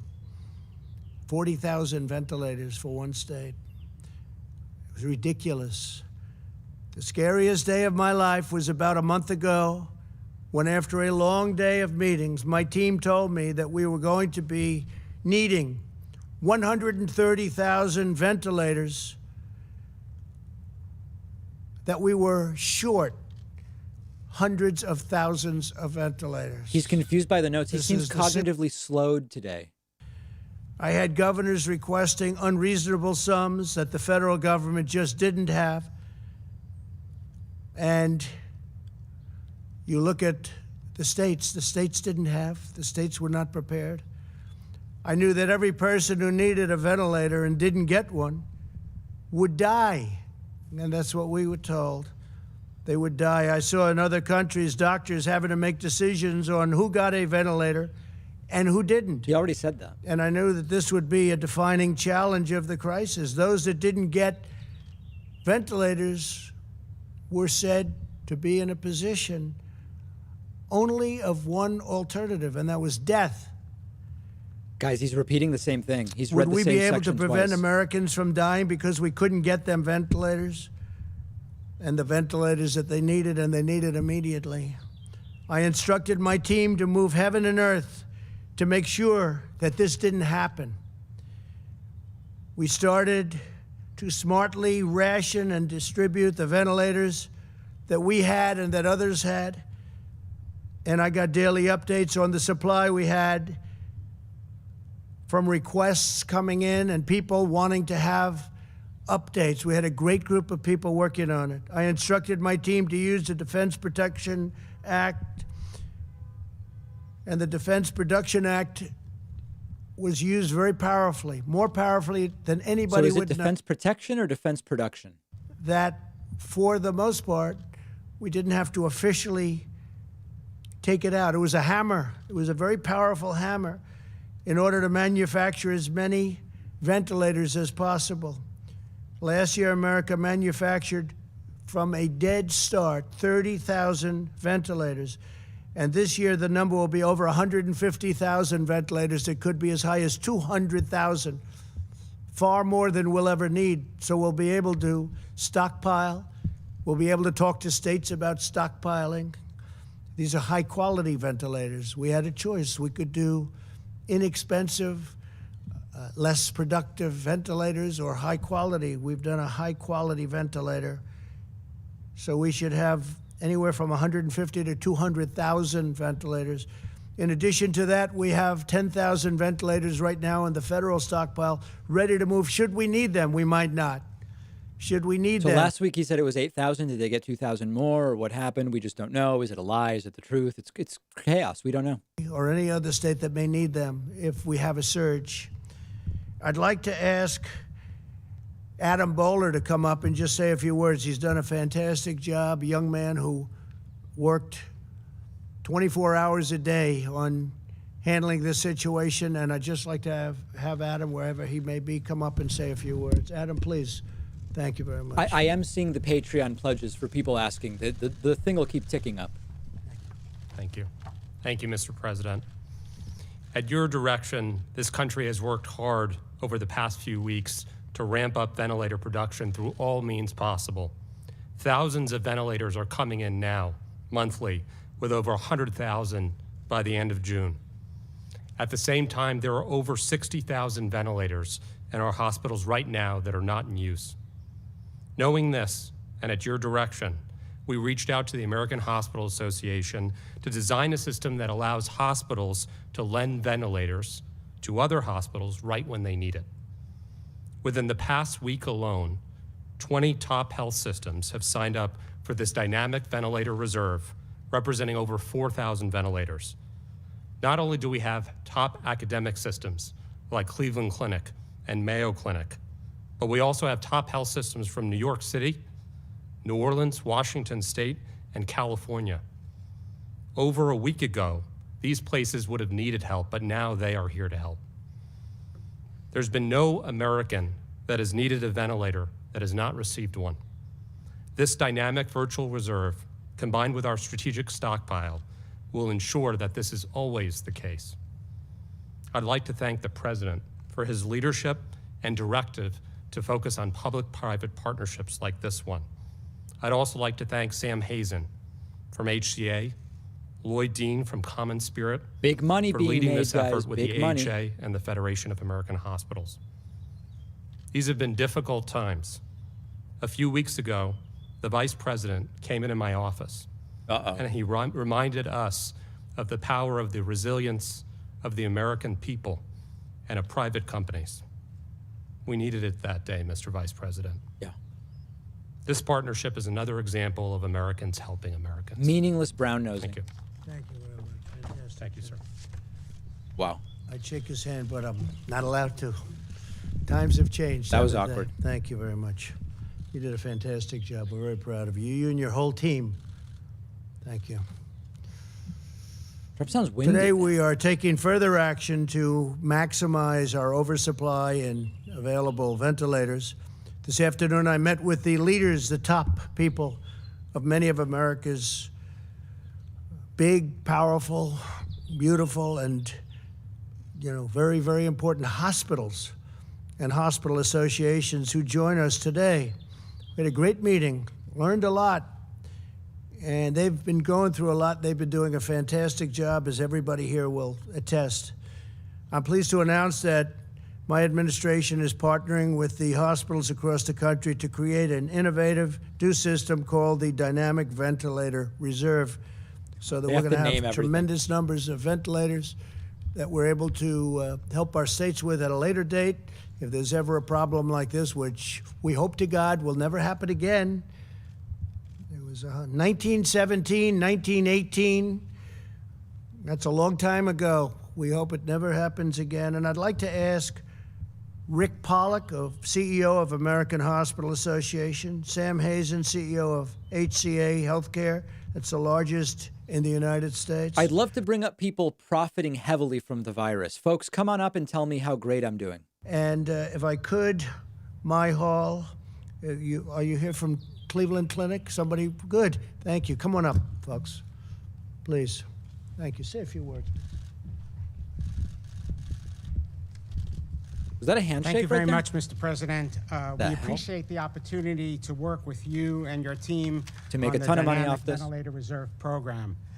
This will provide a really important mechanism for us in serving our patients and communities by ensuring that this vital equipment will be available to critical areas that are in need.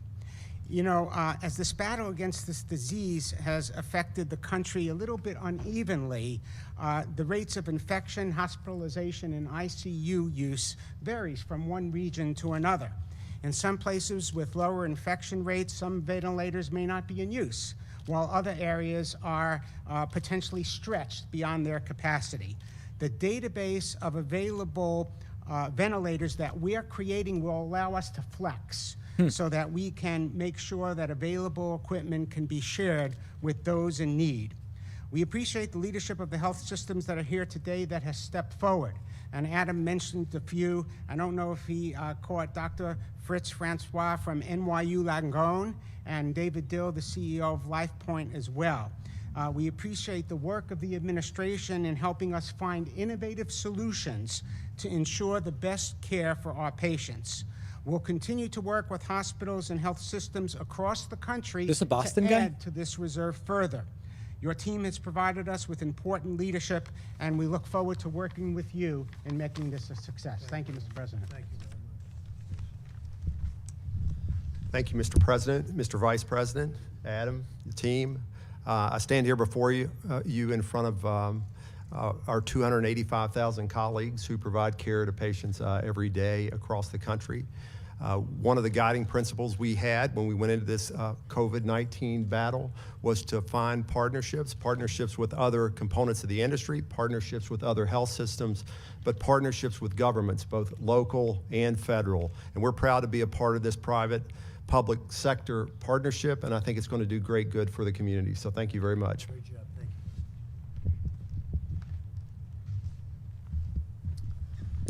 Thank you, We're the Mr. President. journalists. It's great to have Auctioner Health be part of this program. We certainly have been a recipient, and the state of Louisiana has been a recipient of help getting ventilators to our state and to Auctioner Health.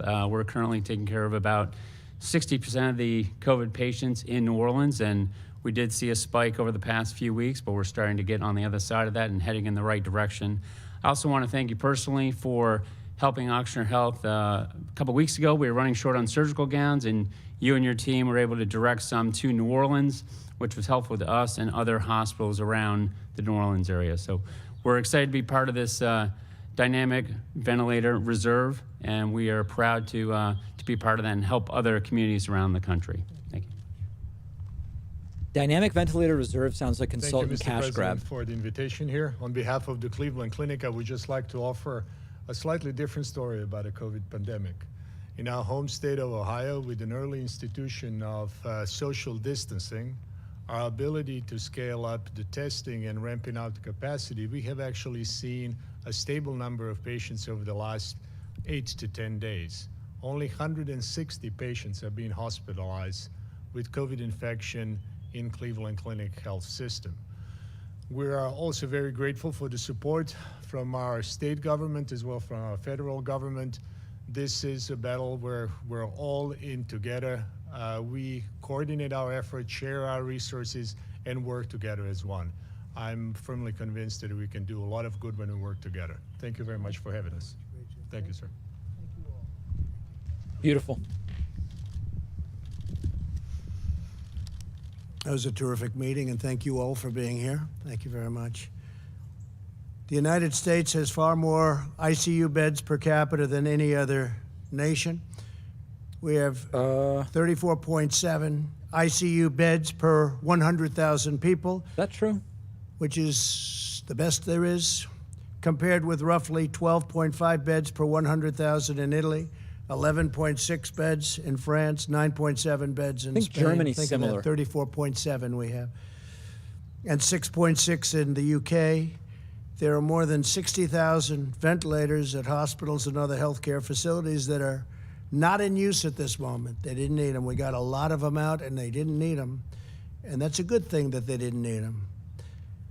But a lot of good brain power was involved in making Big a lot of brain. fantastic decisions. I want to thank our Vice President for the task force, and I want to thank all members of your task force on having done an incredible job. You really have done an incredible job. Thank you, Mike, very much. Through this new partnership with the hospitals, unused ventilators will voluntarily lend them where they have unused ventilators. They will voluntarily lend those ventilators to other hospitals and other areas of greater need. Within the last several days, more than 20 of our nation's largest health systems have already pledged more than 4,000 ventilators should we need them. And I've been told that Understand that the ventilator topic is just not the primary topic right now. And we're, 20 minutes in, and it's all he's talked about other than cutting funding to the WHO. which started, but will really start about less than a month. We're going to be helping other countries, and they need it very badly. They have no chance without these ventilators. They have to have ventilators. As we continue our medical war against the virus, the FDA has now authorized the first test developed by researchers from Rutgers University that can use saliva from patients. It's the Read first about that. one.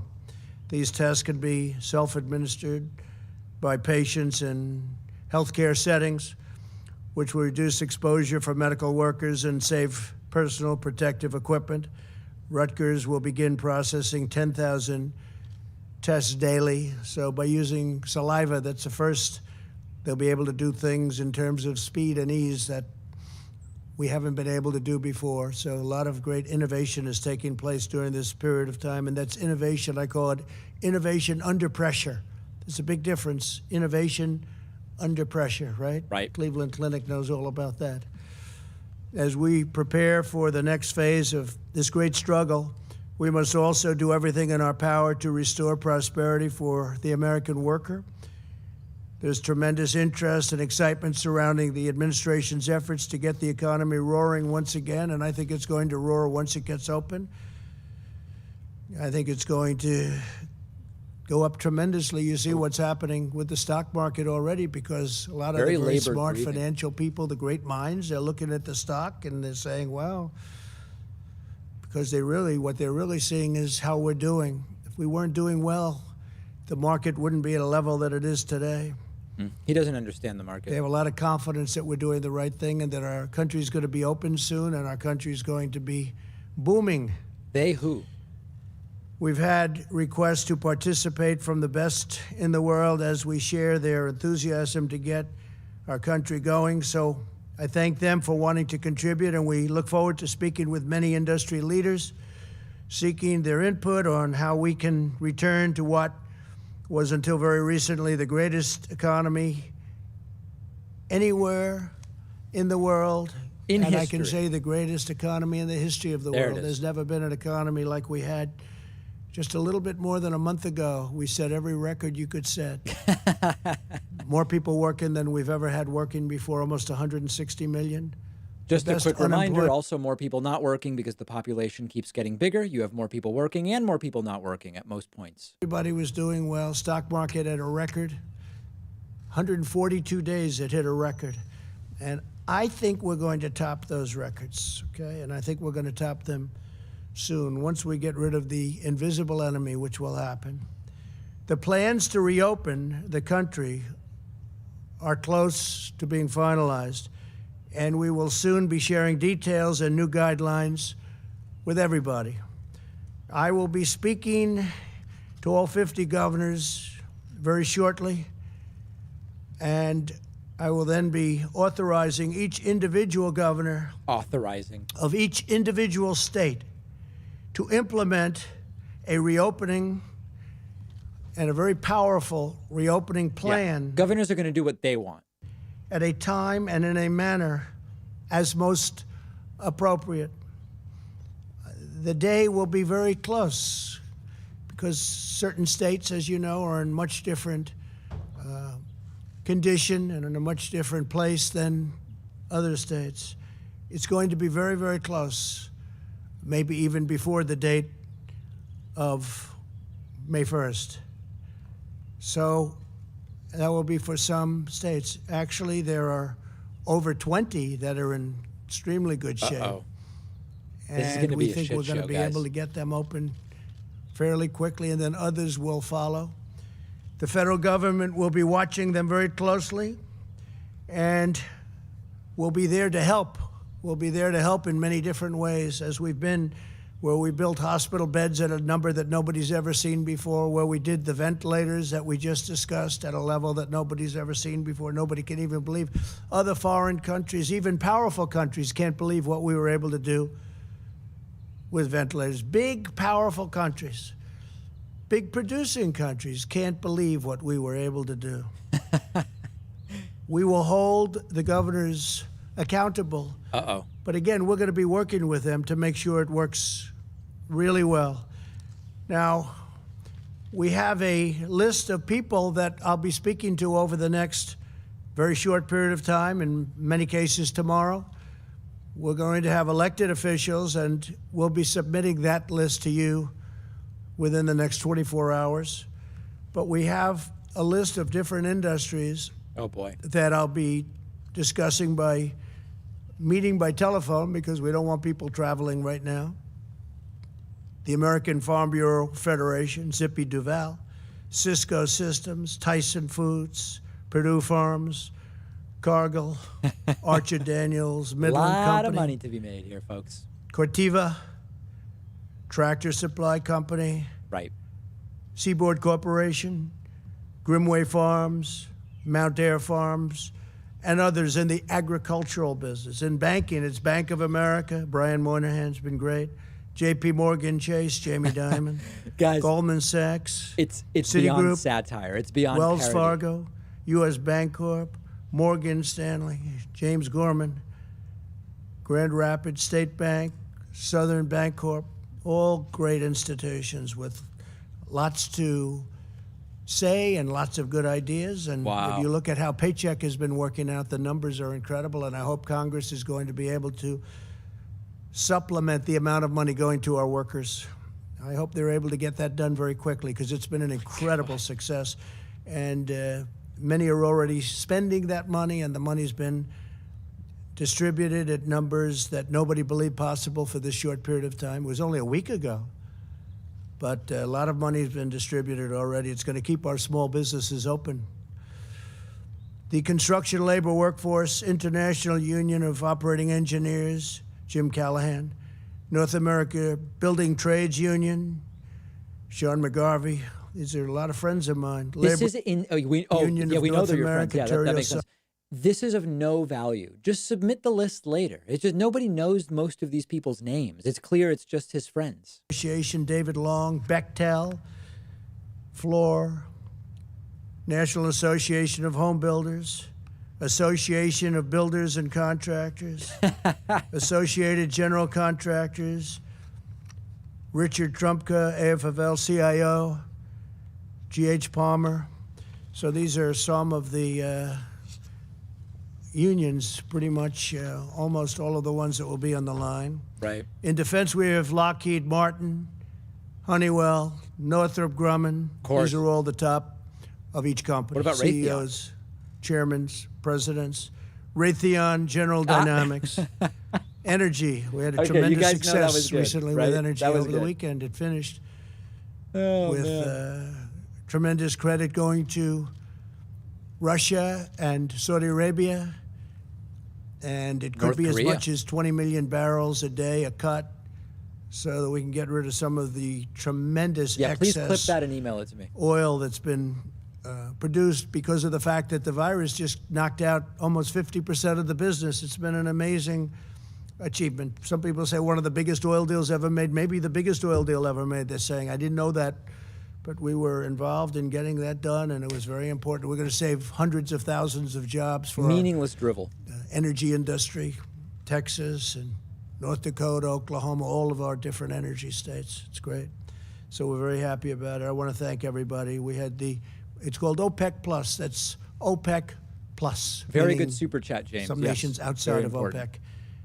And I also want to thank the president of Mexico because he was terrific. He showed Obrador. great dexterity and flexibility in getting the deal done. We want to thank him very much.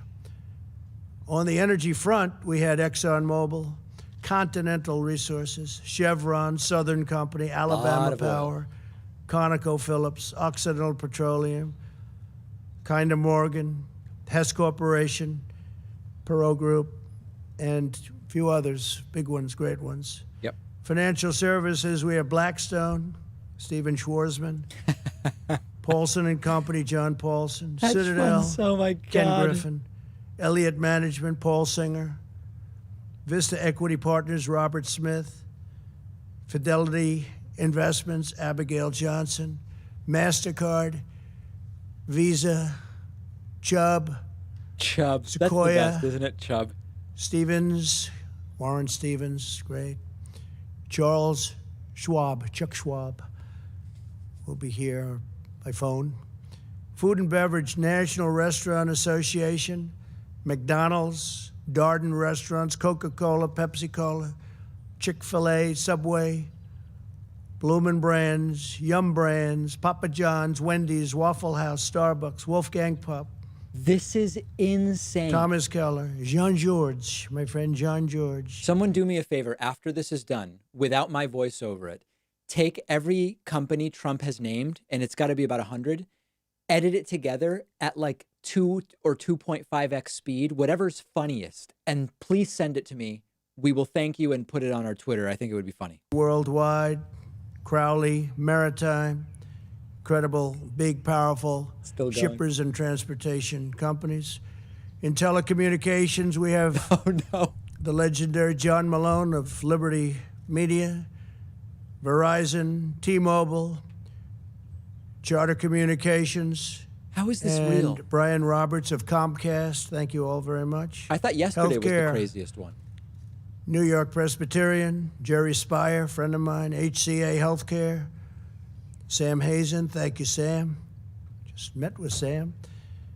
Ascension Health, Common Spirit Health, Community Health Systems, Trinity Health, Cardinal Health, McKesson, 3M. Thank you, Mike Roman, for helping us with face masks. It worked out well for everybody.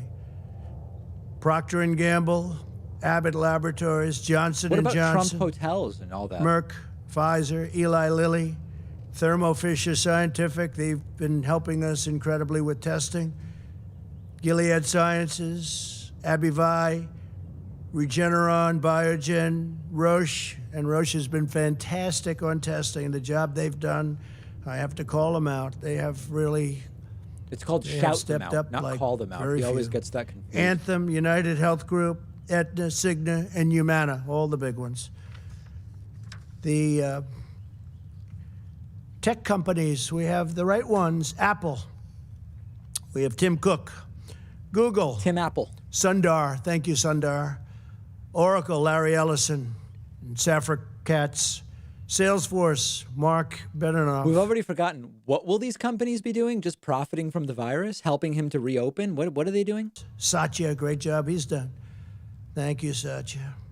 Facebook, Mark Zuckerberg. IBM, Intel, Qualcomm, Cisco, Qualcomm. Advanced Micro Devices. That can't be real. Broadcom. Incredible companies that no other country will catch if they're smart. They have to be smart. But I've dealt with a lot of different countries, and I will say that the respect for Qualcomm, Silicon that's Valley and our tech companies, there's nobody even close to our tech companies. They can't catch them, so they try and buy them. But we've sort of put an end to a lot of that. In sports, we want to get our sports back. So importantly, these will be some separate calls. We're going to do the Yankees. Some will be together by the We're gonna wait do the lists, Red and some will be Sox. We're- separate. But we have to get our sports back. I'm tired of watching baseball games that are 14 years old. He doesn't watch But I sport. haven't actually had too much time to watch. I would say maybe I watch one batter and then I get back to work. The NBA, Adam Silver. The Major League Baseball. We miss our baseball. This is baseball season right here. Rob Manfred, thank you very much. NFL. This is so crazy. I'm going to take the opportunity to say people who are actually making a difference and just grabbed Patreon pledges. Dan Brown is new patron number 55. Monica Staggs is new patron number 56. And Antoinette Rosenman is new patron number 57 at patreon.com/David Pakman Show. Thanks. You guys are doing much, much more than just reading companies, which makes no sense whatsoever. NHL, Gary Bettman. It's just going. From the New England Patriots, Bob Kraft. Dallas Cowboys, Jerry Jones. Dallas Mavericks, Mark Cuban. And some of the thought leaders that we're going to have, and there are some others that we are having. We're just waiting to hear, but everybody's saying yes, I must say. Slavoj John Žižek. Ellison, Heritage Foundation. Kay Cole James, great person. Oh. Hoover Institute. Condoleezza Rice, another great person. Art Laffer. Steve Moore. Art Steve Laffer. Forbes. Now Larry that's Lindsay. funny. Catherine Reynolds. Scott Gottlieb, just spoke with Scott. Jim DeMint. Oh, boy. And Jim has been That's trouble. terrific friend. Bill Haggerty and Ray Washburn. And religious leaders will be Oh, no. coming Don't say Franklin on Graham. Friday. We'll be speaking to, and we're going to have a separate list, but we Please have no Franklin Graham. tremendous enthusiasm to meet by our No Jerry Falwell. great Jr. religious leaders. We have incredible people, and they want to be a part. And we'll be talking about churches, and we'll be talking about opening, and we'll be talking about things that are very important to a lot of people. Hope the Easter Bunny including goes. me. We're going to find out how we're doing in that regard. So those are the names that we have on our list. They're the names that are, I think, the best and the smartest, the brightest. Does this have to do with the they're gonna virus give us in some some way? ideas. But we're all set, as I said. The governors are going to be opening up their states. They're going to declare when. They're going to know when. Some can open very, very shortly, if not almost immediately. We'll give a date, but the date's going to be in the very near future. So we'll get it open. Individual states, when the governors will be held accountable. If they need things, we'll help them get those things, but we want them to do their testing. We want them because they're equipped to do testing. We've created incredible tests, and we've done more testing than anybody's ever done in the world right now. And Not per capita. We had a broken system, and now we have a great system. We have a system where other countries are coming to us and saying, we want to get some of those tests. That's not true. I want to thank Abbott, because Abbott came up with the first simpler test. The first one was rough. I think it was more of an operation than a test. The first one was for anybody that took it. It was not easy. But now we have a very simple Trump test scored with super Abbott. high Now on it we have still, though. saliva. We have lots of other things that are happening, but we have millions of tests. The governors are responsible. They have to take charge. They have to do a great job. And we're going to suggest that they check people through tests or otherwise coming into their states, and they run their states very strong. Eventually, we won't have to do that. Eventually, this will be gone. But for a while, we're going to do it. So they're going to take charge at their borders. They're going to take charge of people coming in, and maybe to an extent, depending on what they work out with a nearby state, it may be also people leaving. Yeah, I'm sure Andrew Cuomo is just going to do exactly what Trump says, right? We'll be announcing a date, but it'll be very short. And frankly, it'll be at a time that will be earlier than the deadline that we imposed, the end of April. So we think that some of the governors will be in really good shape to open up even sooner than that. We'll speak to them, but we're all set. We're counting on the governors to do a great job. It's all set, guys. Others All are going set. to have to take a longer period of time until they're in a position to say, we're ready to go. And that's okay. We understand that. Some of the governors have a very tough situation. But in almost all cases, it's all starting to come down. We're very proud of the job everybody's done. And if you look at the numbers, so the minimum, as portrayed, Deborah's here, Dr. Birx has been fantastic. The minimum was 100,000 deaths. Where's Fauci? And I hope to be substantially under the minimum, meaning we all hope, Mike, right? We all hope to be substantially under. We did the right thing because otherwise it would have been, the projections are 2 million people. The actual projection was 2.2 million people. And if you cut it in half, that would be 1.1 million people. That's many more. That's double the Civil War. Remember, that's if you do nothing, but no president would be allowed to do nothing. Doing nothing shouldn't be the standard we compare to. Cutting it. And we're not going to, that would not be acceptable. It would not be acceptable. One life isn't acceptable, but we weren't given that option. So I'm confident that these respected people that I just read from the list will give us some great ideas in addition to what the governors have learned. The governors have learned a lot. I've spoken to governors that at the beginning it was a contentious relationship, and now it's a very friendly relationship and He's a really teaching great them relationship. And I'm proud to say that some of them I think are friends. In some cases they're Democrats, but I think they like me and I actually like them. I'll tell you who they are someday. But we're all getting along, and we all want to do the right thing, and I think they're going to do a great job of leading their individual states. It'll be a beautiful thing to watch. They'll go and rely on their mayors and their local town officials. They bring it right down. And Washington shouldn't be doing that. We can't be thinking about a Walmart parking lot that's 2,000 miles away where we're doing testing, but a governor of a state can and a mayor can, and right down the line. So it's going to be, I think it's going to be a terrific system. And if we're unhappy with the state, we're going to let them know we're unhappy. And if they're not doing the job and they can't get the job done, and for some reason things are happening that we're not going to like the numbers are heading in a wrong direction, we'll have to do something that's very serious. We'll have to maybe close them up and start all over again.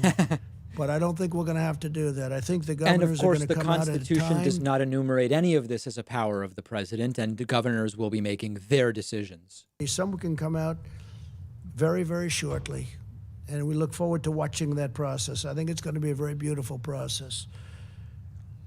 Our discussions will focus with the people that we're dealing with on rejuvenating the economy and always health, always health.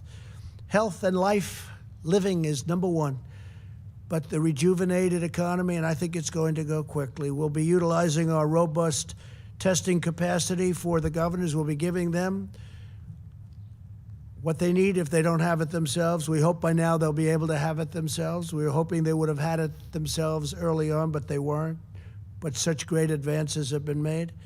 So we'll be dealing with them on that. And they can rely on us very strongly. They're going to be relying on us, I think, for some help. And we're there, whether it's building hospital beds, which I don't think they're going to need. You look at Javits Center, a great, great job that the Army Corps of Engineers did. FEMA got involved. We actually ended up sending our medical people. That was not a COVID-19 center, and they asked, could you do that? And then even after we did that, it was not used very much, meaning they didn't have to use it nearly to the extent that they thought when they conceived it. It wasn't that they made a mistake. Nobody made a mistake. We built it. I'd rather have too much than too little. Err on the side of caution. And it's really incredible what they did, including the two great ships. And I just want to thank a lot of really great people, a lot of great politicians. And again, we're going to be announcing the political list tomorrow. And on there, we're going to have a lot of senators, and we're going to be having a meeting with the governors probably on Thursday, a meeting by teleconference, and a lot of things will be discussed, and some of the details will be discussed. But we want them to do an incredible job of running their states. I think they'll do an incredible job, too.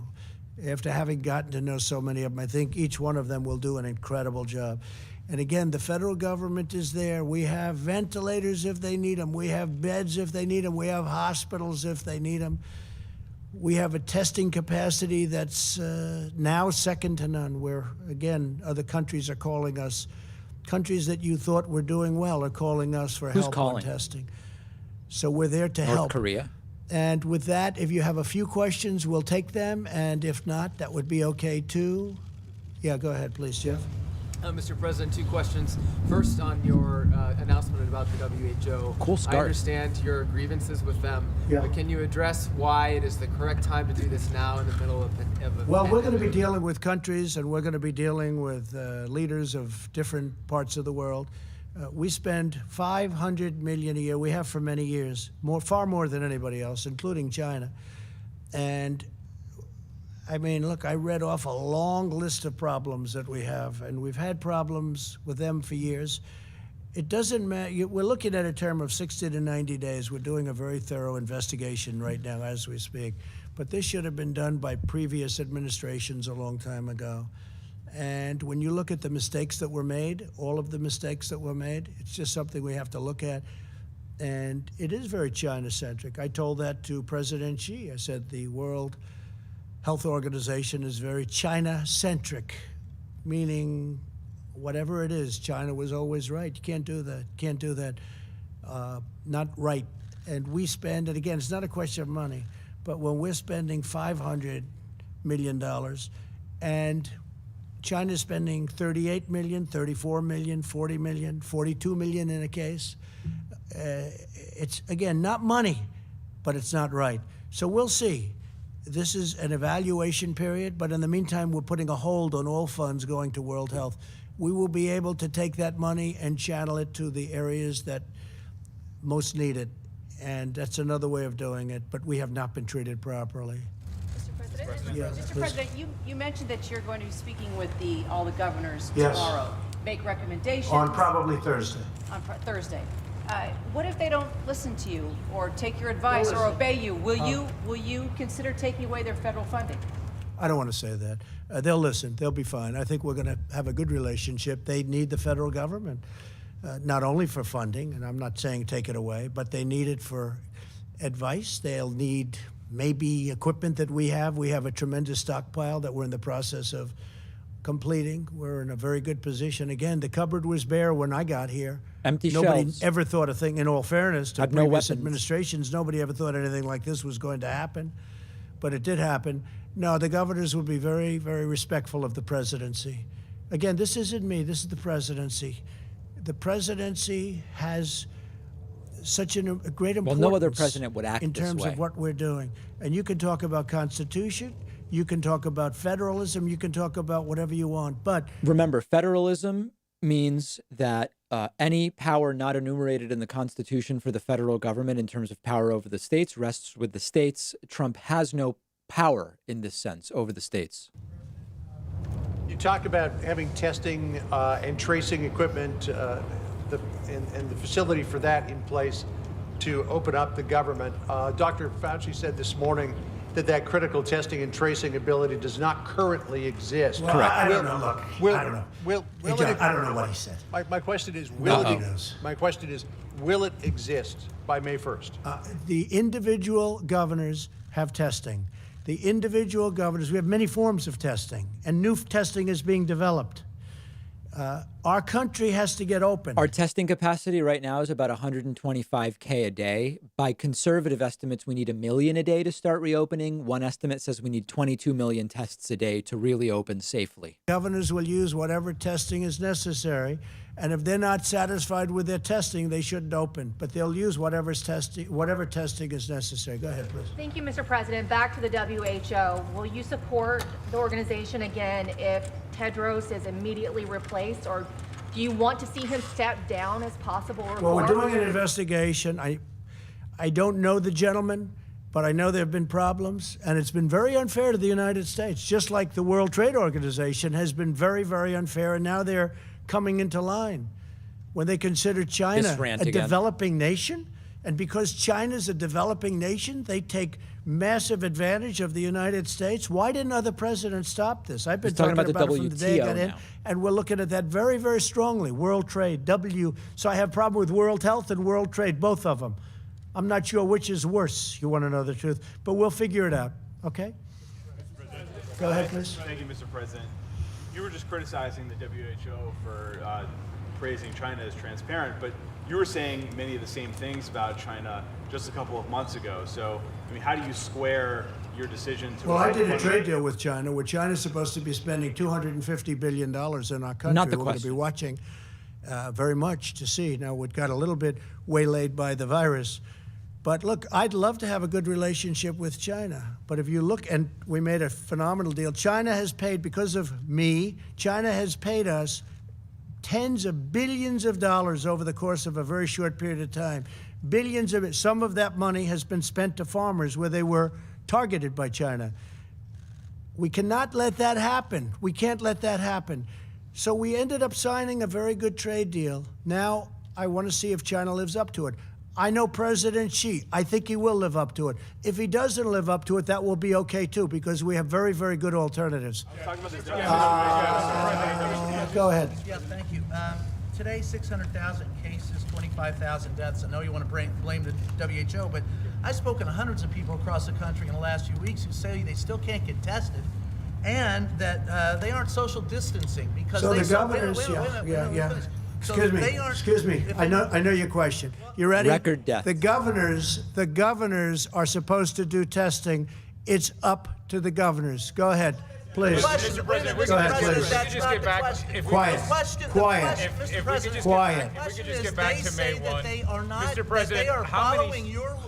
He's not going to answer. The governors are doing the testing. It's now not up, and it hasn't been up to the federal government. Go ahead. Mr. President, I have a quick follow on the WHO, but if May 1... I told them when they put this guy here, it's nothing but trouble. He's a showboat. If you keep talking, I'll leave, and you can have it out with the rest of these people. If you keep talking, I'm going to leave, and you can have it out with them. Keep talking. Just a loudmouth. Go ahead. Make him do it. If you could kind of clarify, are you basically lifting your slow the spread before the May 1 deadline? No, and then, I'm and not then at how, all. and No. then how many The states? governors are going to be running their individual states. Some of them will say, no, I can't open now. And some of them may last longer than we even would think. Others will say, I can. You can go. I don't want to mention states, but there are numerous states that are in great shape right now. They're viewing the rest of the country like, we don't even believe this is happening. We have a lot of those states. Partially They're because of set Fox to News. open practically now. I mean, they would be open now. We're going to let them open sooner than the date. We're going to pick a date. We're going to get a date that's good, but it's going to be very, very soon, sooner than the end of the month. But there are many states out there that are looking at this, and they're reviewing it, and they're saying, we shouldn't be even included in this. You know, there are some that want to open up almost now. Now, if we disagree with it, we're not going to let them open. We're not going to let them open. If some governor said, you know, has a lot of problems, a lot of cases, a lot of death, and they want to open early, we're not going to let it happen. So we're there to watch. We're there to help. But we're also there to be critics. And on testing, very important, we've always wanted the states to do the testing. We're now providing great testing, but the state has to provide the great testing. The state has to provide the ventilators, but they didn't do that. So we ended up going into the ventilator business, essentially, and we've made tens of thousands of ventilators, and we solved a big problem for the states. But we want them to do... Tens of thousands of ventilators have not been manufactured. Some ventilators have been moved around. Some are starting to be manufactured. That's a lie. Can I follow up on Jordan's One question. Go ahead. Can I follow up on Jordan's question? Do you want to walk back where you did praise China in January for being transparent about the I'm always coronavirus? respectful of China. I'm respectful of other countries. Why wouldn't I be respectful of China? In the meantime, China's paid us nothing in your last administration, nothing in any previous administration. They paid us tens of billions of dollars because of what we've done. And the trade deal we have, they have to give us $250 billion in purchases. Let's see if they do that. And they're also paying us 25% on $250 billion Remember, in we pay tariffs. tariffs. So we're taking in Our companies pay we're the taking in tariffs. billions of dollars for China.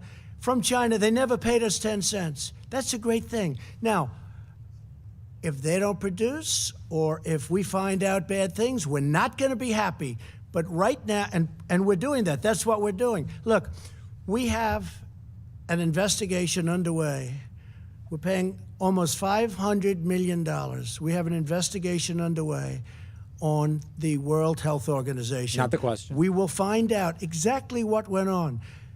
And we may be satisfied that it can be remedied, and we may be satisfied that it's so bad that it can't be remedied. And if it can't, we're going to go a different route. That's not my question. You're criticizing the WHO for praising China for being transparent, but you also praise China for being transparent. I don't That's talk not about Cecilia China's Vega. transparency. January, there's Well, you only- know, if I'm so good to China, how come I was the only person, the only leader of a country that closed our borders tightly against China? And by the way, when I closed our border, that was long ahead of what anybody, you can ask anybody that was in the room, 21 people. I was the one person that wanted to do it. Deborah can tell you that better than anybody. I was the one person that wanted to do it. You know why? Because I don't believe everything I hear.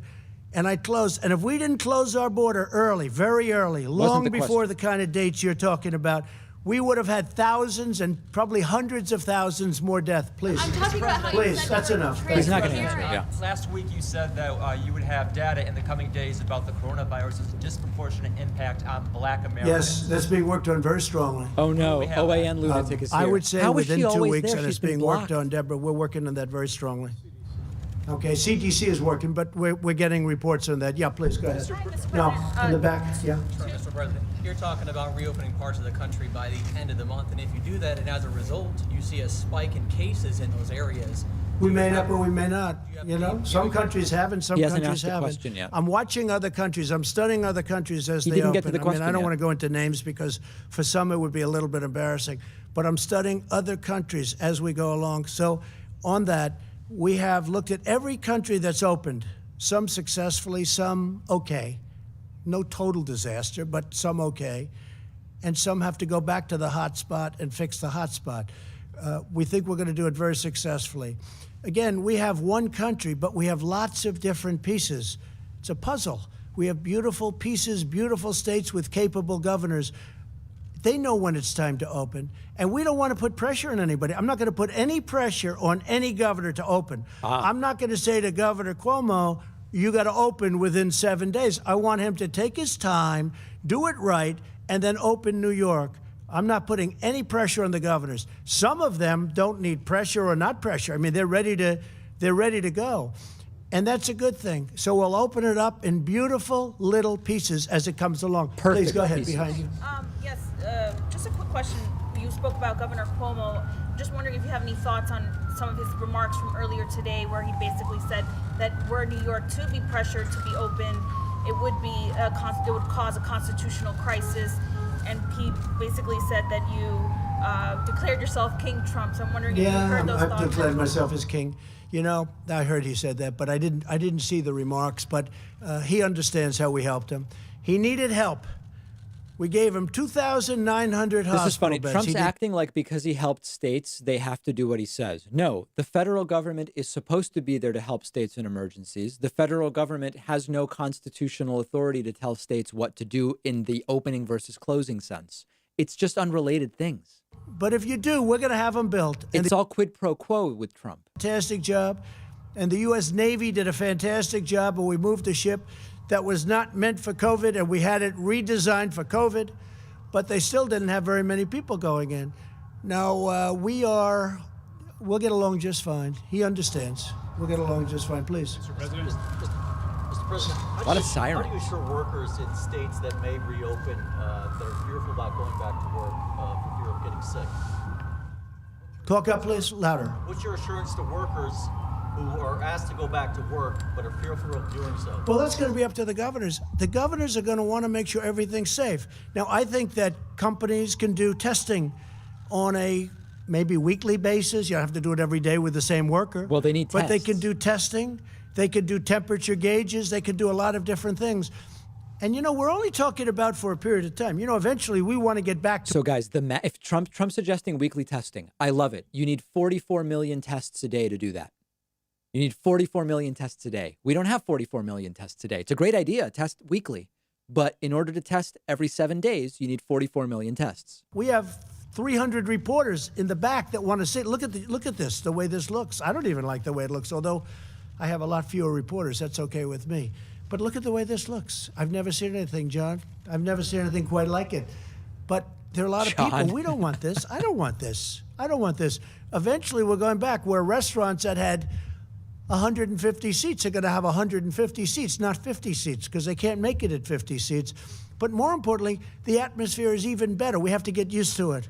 We have to get used Could to we it. hear from a I don't know that doctor? people are going to be shaking hands as readily. Some will. I said to some of the hospital people today, so will people be shaking hands again? And I must say, I was a little surprised. Most of them said probably, because there is some kind of a thing to it. I was never a big handshaker, but when I ran for Right. politics, I said, I think I better start shaking people's hands. Yep. Go ahead, John. Mr. President, a couple of financial questions, if I could. Larry Kudlow said this morning that at the current run rate, the Paycheck Protection money will run out very soon. The plan to re-up it is stalled in Congress. What can you do as president to try to move that forward? Well, we're trying to get it done. The problem is the Democrats want to put all sorts of things. Last time they put Kennedy Center in. I hated putting Kennedy Center in. I have great respect for Kennedy Center. But I hated putting it in the bill because it's just not appropriate, right? But they wanted it in for whatever reason. They had their own political reason. And John, I said, watch the way that blows up, and it blew up. I think it blew up in their face. We want to take care of our workers. We'll worry about other things and other pet projects of Democrats and also Republicans later.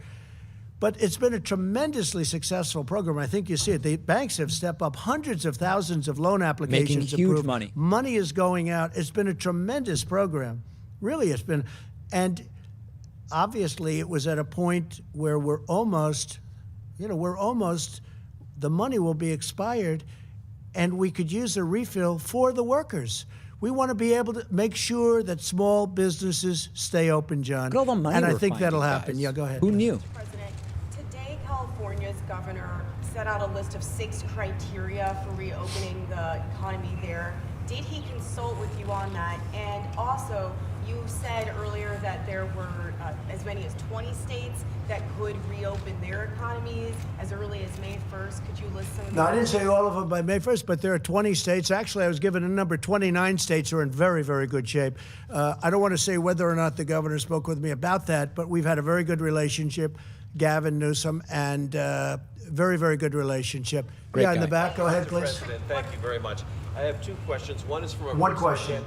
a person who can't be here, and so I. Who cares? If you can't be here, that's too bad, right? All right. Well, one question That I agree have with. about from the United Nations, an economist, Maximo Torero, says that there's a danger that the food supply could be interrupted during this pandemic, and I wanted to know what you're going to do about Well, that. I think our farmers are incredible. They're producing levels of food like just unbelievable. You Our should see how much transportation, corn that's Trump's one of the eating. reasons I have the transportation people on the line tomorrow for the delivery of the food. No, we're doing phenomenally with the food, and I will say the stores, Kroger and Walmart, which does a lot of the food, and Does many he of know grocery stores don't produce the food? Does he know that? going to be very strong on food supply. Okay, how about one more question? Go ahead, please. Yes, the death projections that you mentioned earlier are based on full social distancing until the end of May. Yeah. So if you ease up on these guidelines now, how many more Americans do you think? Well, are I'm gonna not die? easing up. First of all, we'll have guidelines, even for the states that open, and there'll be guidelines. But we will not have any problem with that.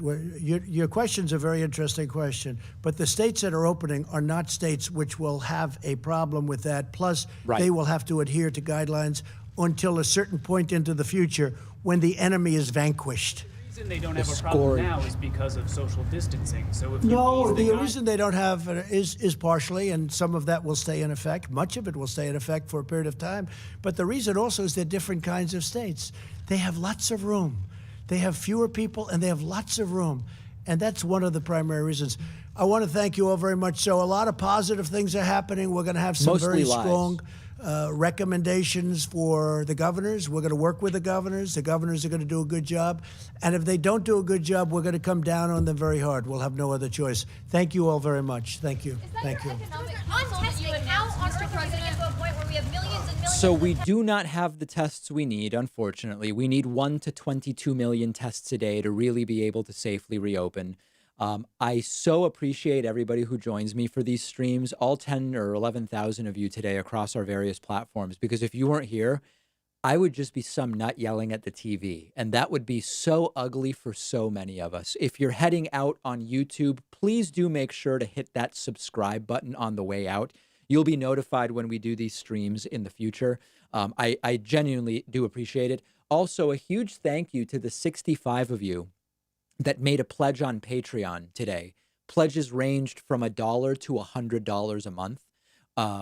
Patreon.com/David Pakman Show is the place to do it. We will keep streaming these and doing the best job I can in live fact checking. I'm only one person, but I do the best I can. And per capita seems to be play a major role from the standpoint of fact checking. But in all seriousness, thank you for joining me. Consider even $1 a month pledge at patreon.com/David Pakman Show. We have new clips going up on YouTube for the rest of the evening. You can always get the podcast on iTunes or whatever podcast program you use to get our full hour show every day. And take the 20-second viewer survey at davidpakman.com/survey. We just want to know how affected by the virus you are. And you can take that survey at davidpakman.com/survey. Talk to y'all tomorrow. Thank you.